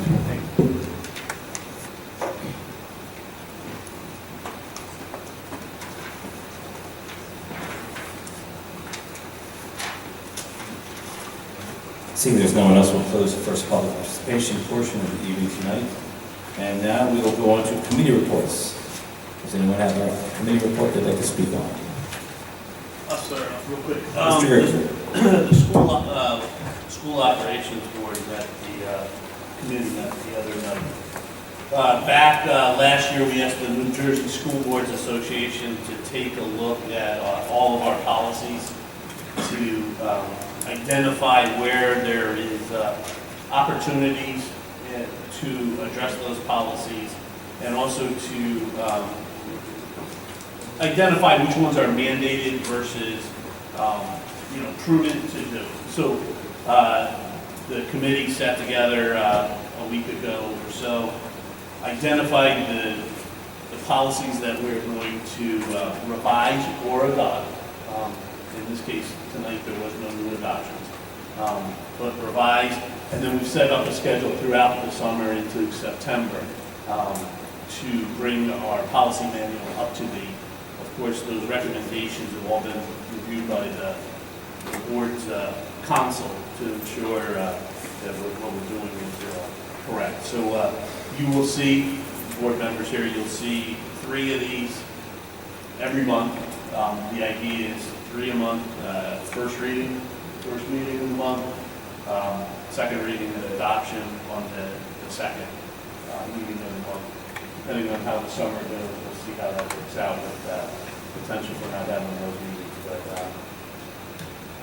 and if you have any questions on them after reviewing them, let's talk about them. And we'll try to point out where there is minor revisions and major changes. Thank you, Mr. Gurd. Mr. Cancino? Just a few things from the Casano Center Committee. We added a few extra events every month for the kids so they can enjoy it. We're trying to go in a new direction and make it a community center and not what everyone just thinks it is. It's a senior center, it's a community center. So we added in ping pong on Wednesdays, every other Wednesday, and every other Wednesday from that, we have chess tournaments. And I believe we started every Friday. It's going to be Club Casano, where the kids just go, they pay a fee, it's a small fee. You pay the bigger fee and you get to go in all year. It includes drinks, a small snack, dancing, and music. Another thing is the Hispanic Heritage Festival is this Saturday. It's from 12 to 6 at the Gazebo Park. Hope to see everyone there. There'll be food, music, dancing, and a lot of cultural experiences. So teachers go so you can quiz your kids. I know it's the end of the school year, but you can try for next year. And that is it. Thank you. Thank you, Mr. Cancino. Anyone else? Do we have an answer on that X? X means step 18, it was the new step added into the guide this year. And unfortunately, it was not added to the key at the bottom since it was something new. And I'm sure that gets correct. But X stands for step 18. 18. As you will see, if you look down the column, you will find an X, and in parentheses next to it tells you the number 18. Kirsten pointed out, what Mr. Kirsten pointed out was that was not down in the key at the very bottom, but you will see X with the number 18 in the chart for certain staff members. But thank you for pointing that out, and we'll make sure that that gets corrected.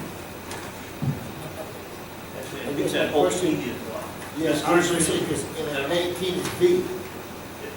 If you look at the bottom, it's the same. So I think that whole key looks to be last year's key or the year before's key. Okay, so we'll make sure that that is corrected and we post it online with any necessary corrections.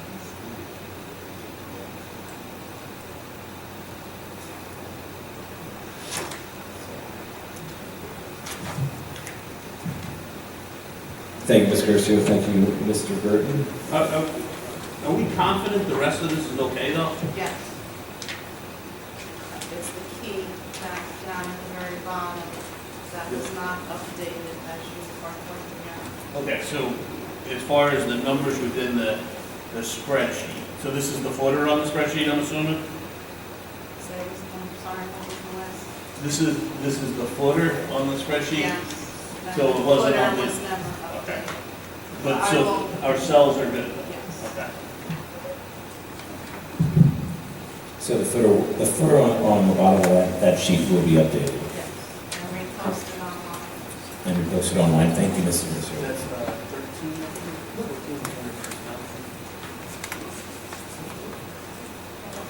Are we good, Mr. Greer? Good? Providing those numbers are good, yeah. And if this was done in Excel, I've personally done that in Excel. Thank you, and now we'll move on to policy, where I'd like someone to make a motion to approve agenda items 1 through 3. One being district policy, the first reading, second is another district policy, first reading, and third is the third district policy, first reading. Do I have a motion? I'll make that motion. Mr. Gervin, second. Second, Mr. Nelson. Madam Secretary, roll call, please. Vice President Harms, Yes. Mr. Balaban, Mr. Bowman, Yes. Mr. Cancino, Yes. Mr. Girton, Yes. Mr. Nelson, Mr. Sekou, Yes. Mr. Vida, President Miller. Yes. On roll call, motion carries.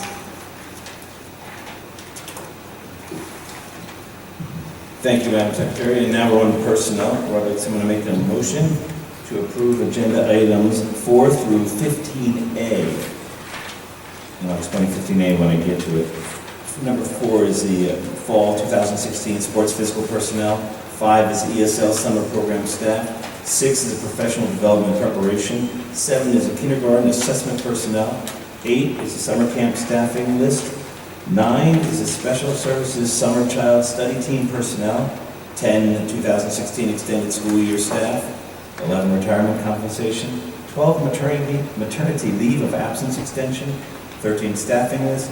14, staff appointment. 15, curriculum work.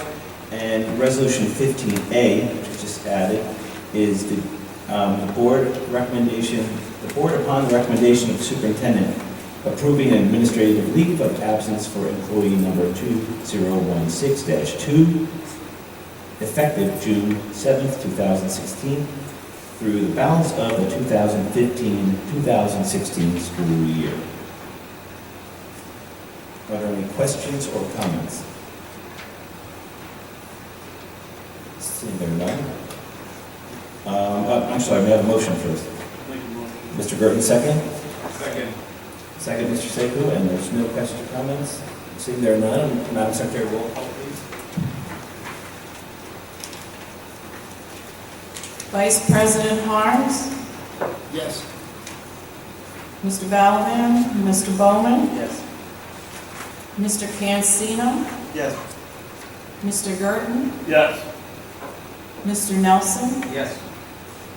Mr. Sekou, Yes. Mr. Vida, President Miller. Yes. On roll call, motion carries. Thank you, Madam Secretary, and now we're on to education, where I'd like someone to make a motion to approve agenda items 16 and through 20. 16 being education programs for 2015-2016, 17 being education programs for 2016-2017, 18 being the educational trip request, 19 being summer credit recovery program, and 20 being NJSIAA participation. Do I have a motion? So moved. Mr. Cancino, second. I'll second. Mr. Burton, are there any questions or comments? Mr. President, the summer credit recovery program. What is the cost, Mr. Burrito, of the summer credit recovery program? There is no cost to the district for that particular program. Students that are interested in getting credit recovery would pay tuition, and that tuition fee covers the cost of the supplies and the staffing needs. So no cost to the district.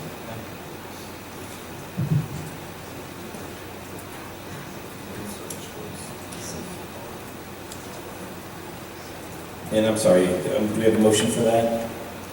Mr. Gurdon and Mr. Nelson? No, Mr. Cancino? And Mr. Green. And Mr. Gurdon, okay, thank you. Any questions or comments? All in favor?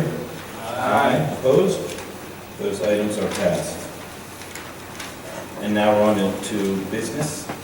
I'd like someone to make a motion to approve agenda items 21 through 28.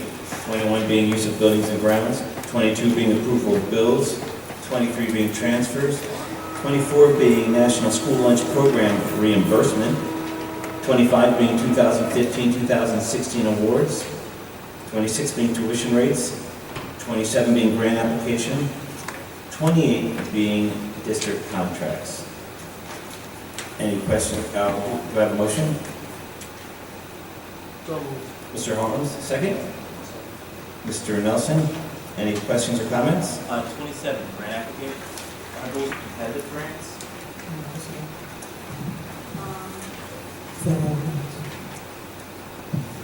NCLB, No Child Left Behind, is what's known as an entitlement grant. So the district will be informed what they're allotted, and we receive those dollar amounts, and now what we have to do is put in an application and have that application accepted in order to continue and get that money. And likewise, similar with the New Jersey School Insurance Group safety grant, that is something that we apply for. Any other questions or comments? I will be abstaining from 21B. Everyone else, all in favor? Aye. Opposed? Those items are passed. And now we're on to continuing business. Mr. Burrito? Mr. Miller, as of today, there have been 4 students removed from Roselle Park who are not residents, and 2 pending students, 2 pending investigations at this time. Thank you, Mr. Burrito. And now we're on to new business. Does anyone have new business to speak on? Seeing there's none. Before we start the second public participation portion of the evening tonight, I do have a statement on behalf of the board I'd like to read.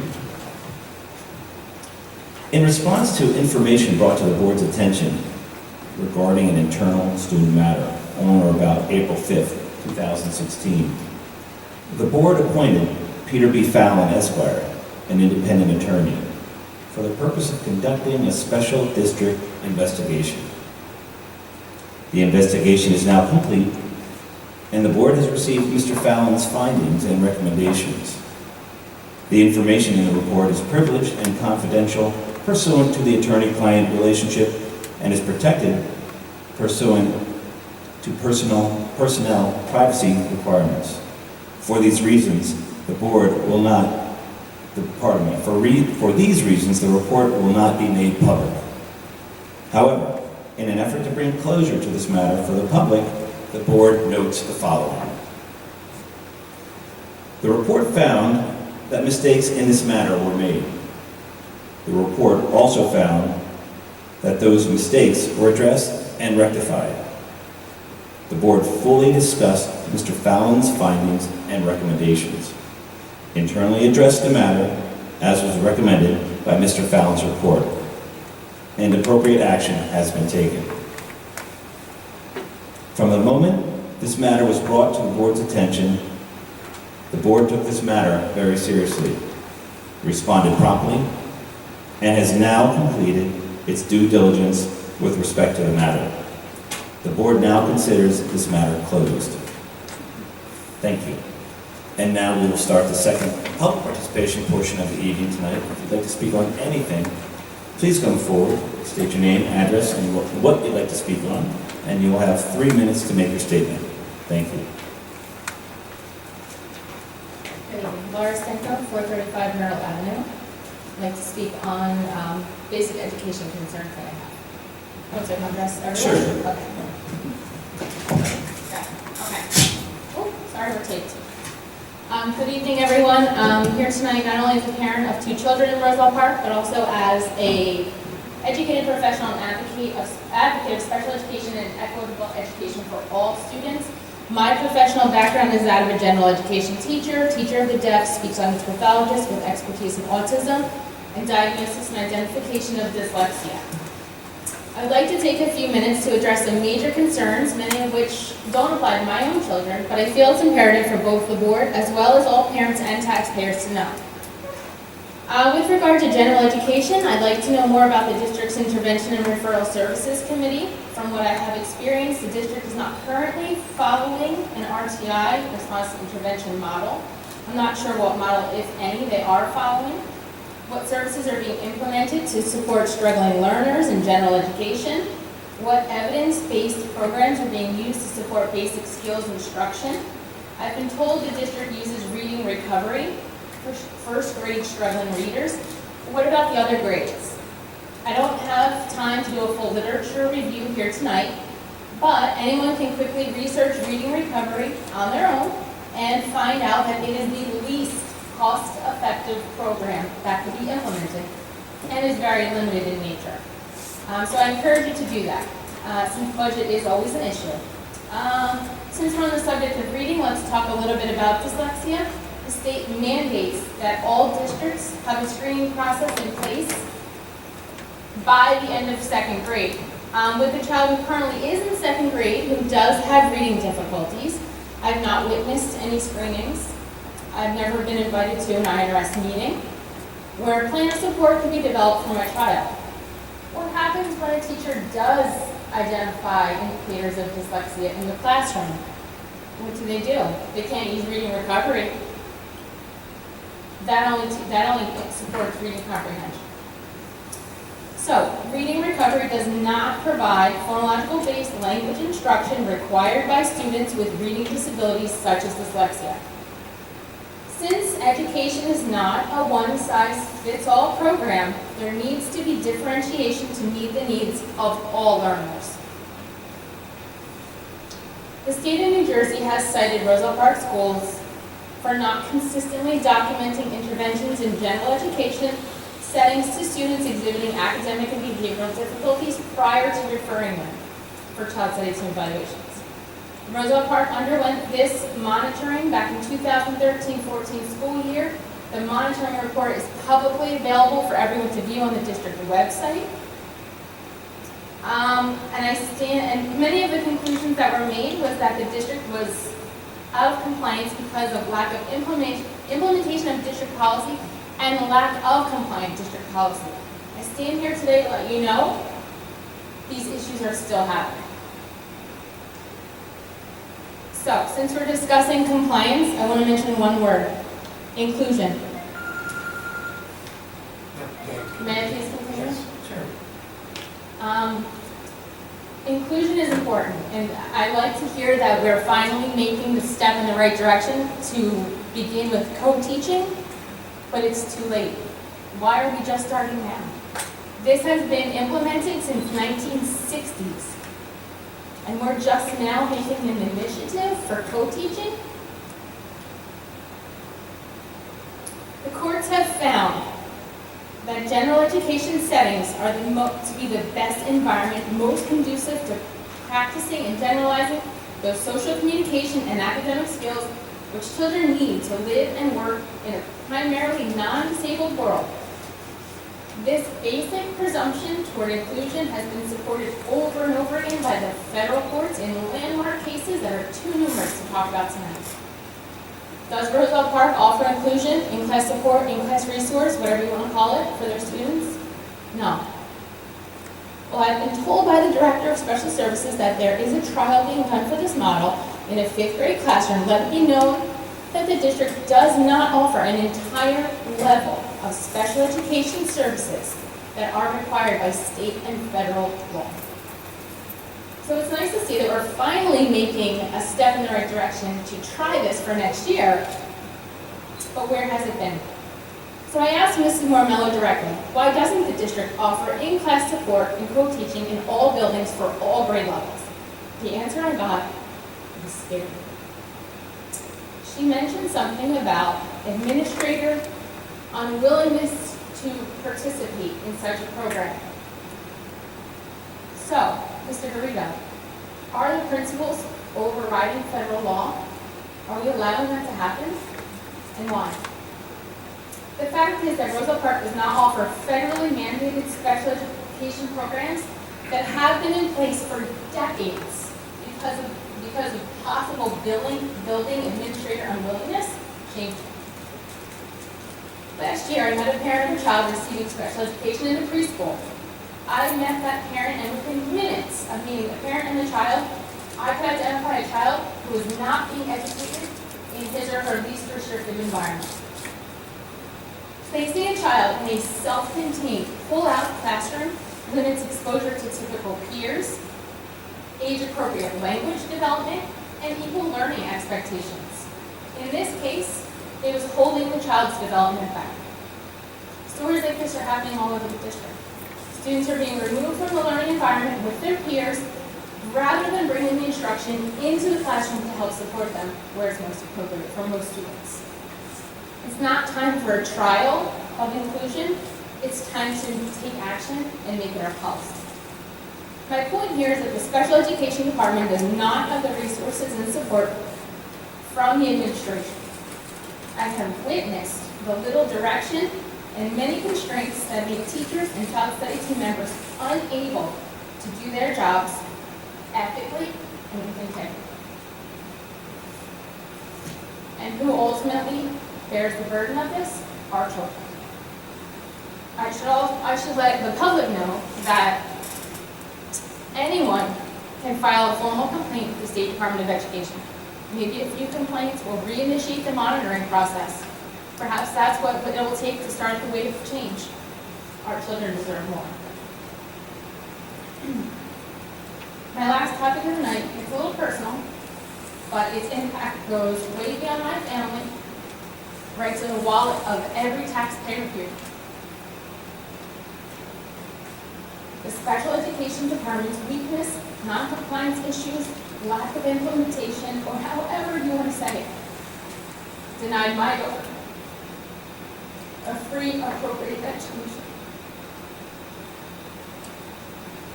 I worked tirelessly to solve these issues in an amicable way, a way that would not cost the district tens of thousands of dollars to have a judge decide our differences. The district continues to keep spending your money. Board members, I simply want you to know that this is happening. It's frivolous spending that could and should be used to educate our students or light the fields. At this time, I would like to formally request that the board release the total dollar amount of all evaluations, expert fees, and attorney fees related to my daughter, Callie Stenko, from January 2014 to the present. I believe that's public information, and the district's decisions were never driven by the child's best interest, so I guess it's a poor business decision. And at this point, it is a business decision.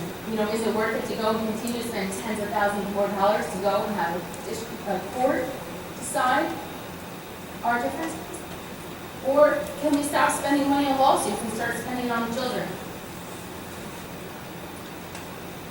I would welcome the opportunity to further discuss these concerns as well as solutions. My only agenda here tonight is to help improve the education of our children and the spending of the money from the Board of Education so that we can all have a better educational system for our children here in Roselle Park. Thank you for your time. Thank you.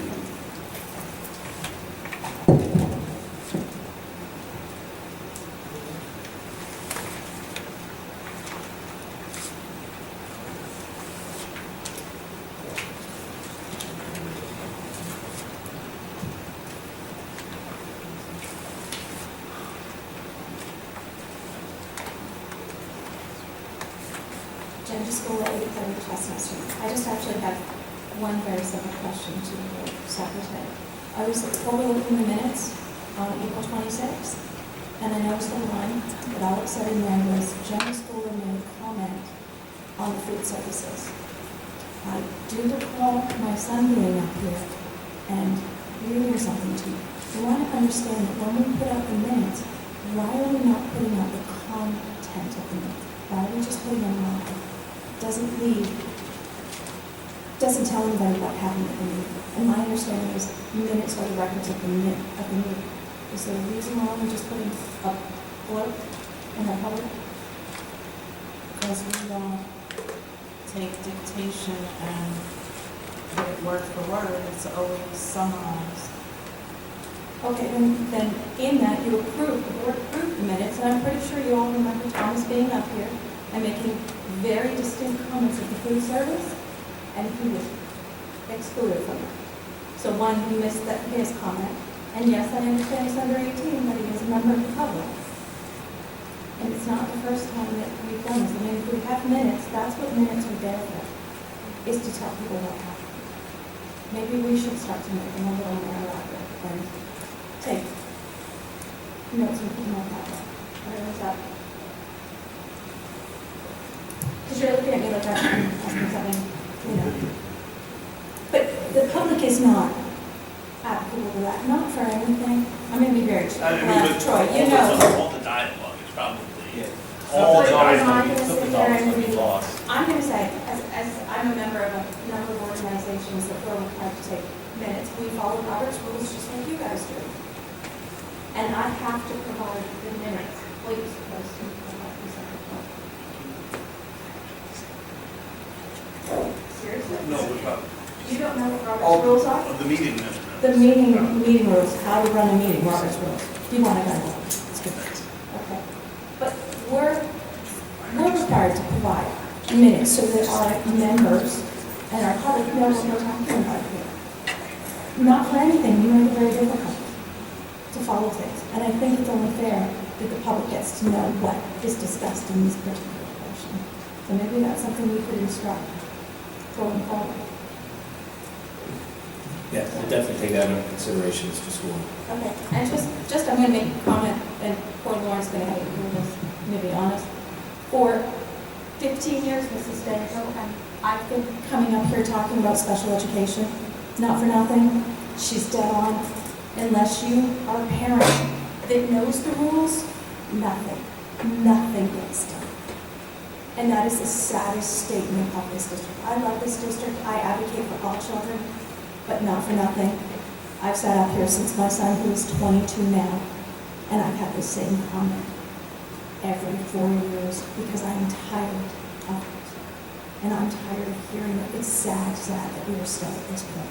Maybe it is time that we looked at our special education department and figured out what's wrong. It costs a whole lot more to go to court than it does just to do the program. Thank you, Mr. School.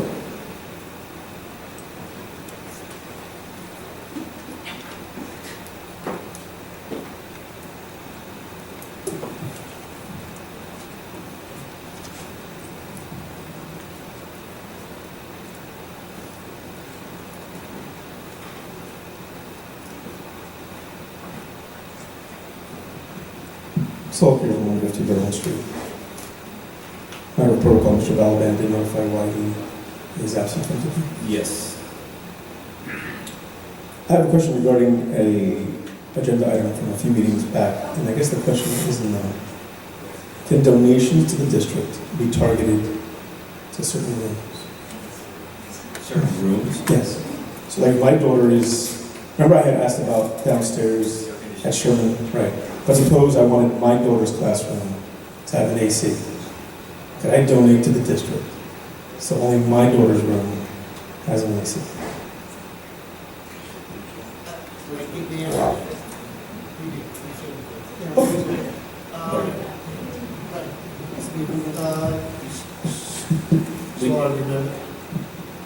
Mr. Harms, we do have board policy on that, on the donations, that we have to review. We will review that. Thank you. To get specifics. Thank you. And we'll get an answer. Appreciate that. Thanks. It's not time to get an air conditioning before you. No, just because right. because I was under the impression that if I give you a donation, I can't say I want to do, like suppose it's for a medical, I want a donation so you can cure that person's cancer. I thought it was a donation given to the board, and the board's up to the organization to, but that'd be great for you to review that policy, please let me know.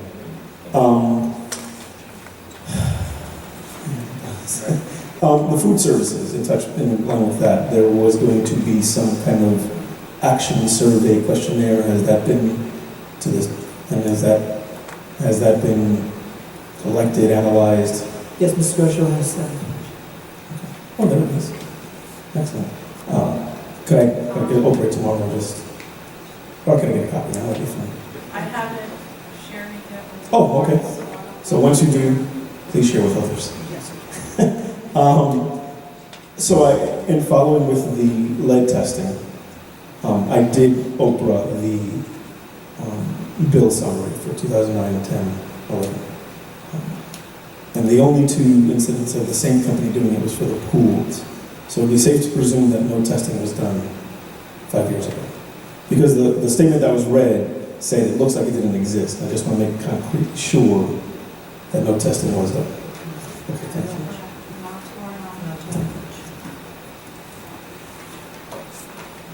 I mean, should I continue the Oprah? I mean, did you want me to investigate it? No, there was no testing. Thank you very much. Mr. Harms? No testing done. Thank you very much, Mr. Harms. I appreciate that.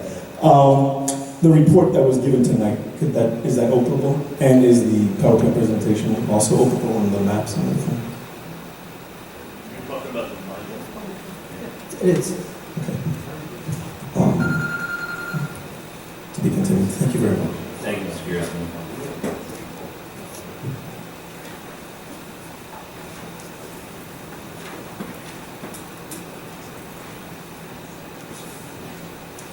Jacob McGarrett, 612 Sheridan Avenue, Roselle Park. How much, what is the balance of the last project that was done with Aldine Middle School and Sherman Avenue, Sherman School? That was the project of about $14 million, $15 million. And what is the balance on that? If you want to speak in the microphone. I did not bring that information with me this evening. You may come to the office tomorrow and I will gladly get that to you. I don't have the number with Would it me. be on the internet? Is it on the internet? website? No, None of that is on the website. no. But that's public information. That's my If tax you dollars. request it, I will gladly give it to you. And I will gladly give it to you tomorrow. Now Can that you you mail it request, to my home? will you pay for postage? Yeah. Just put down on with the stamp goes, Jake will pay. Thank you. We will get it to you, Jake, no problem.